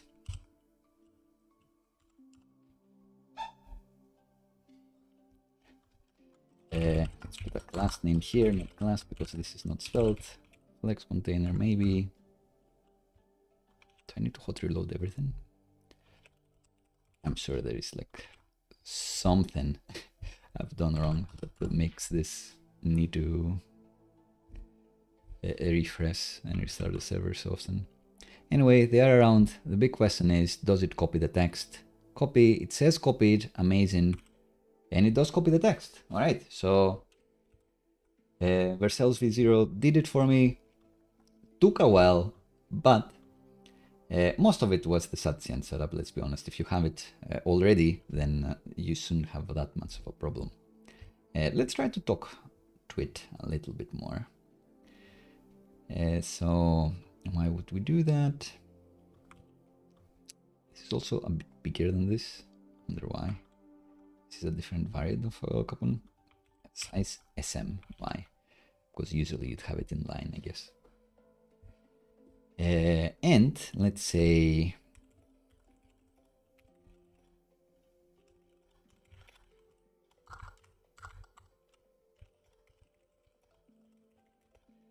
so the button changed the sign a little bit when it clicked because the copy text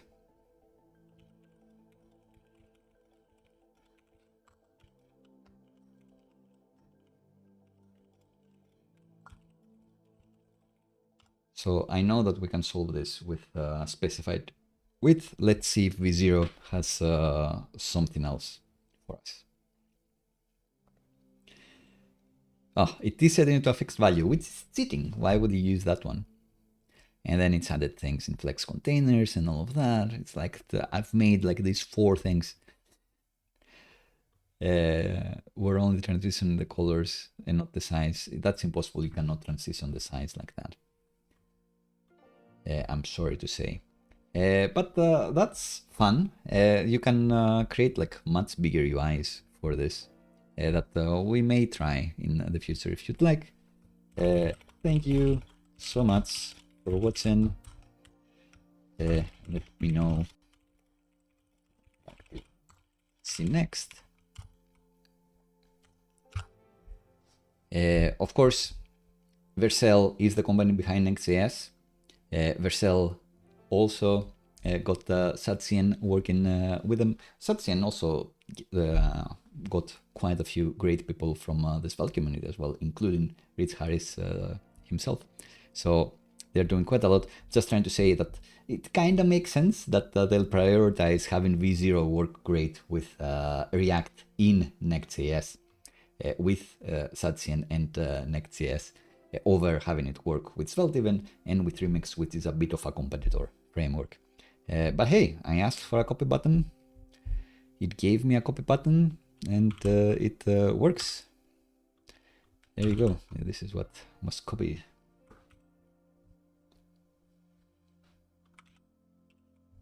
All right. So v0 demo done. I think that's going to be it for today. We went over 3 hours, but hey, we went through a full tutorial and gave a sneak peek into the indie starter template. I prefer my own templates, if I may say so myself, but of course this one is free, and maybe the Epic stack would be better. So it feels like some things are updated more often, while in the indie stack, some are like 3 days ago, but it's just dependencies. So I don't know how current and simple this is made, but it's a very good project, having the official stacks and the community stacks in Remix. I really like this idea. I think this is something that should be more popular. I think Next.js could do something to have something like this, maybe SvelteKit as well.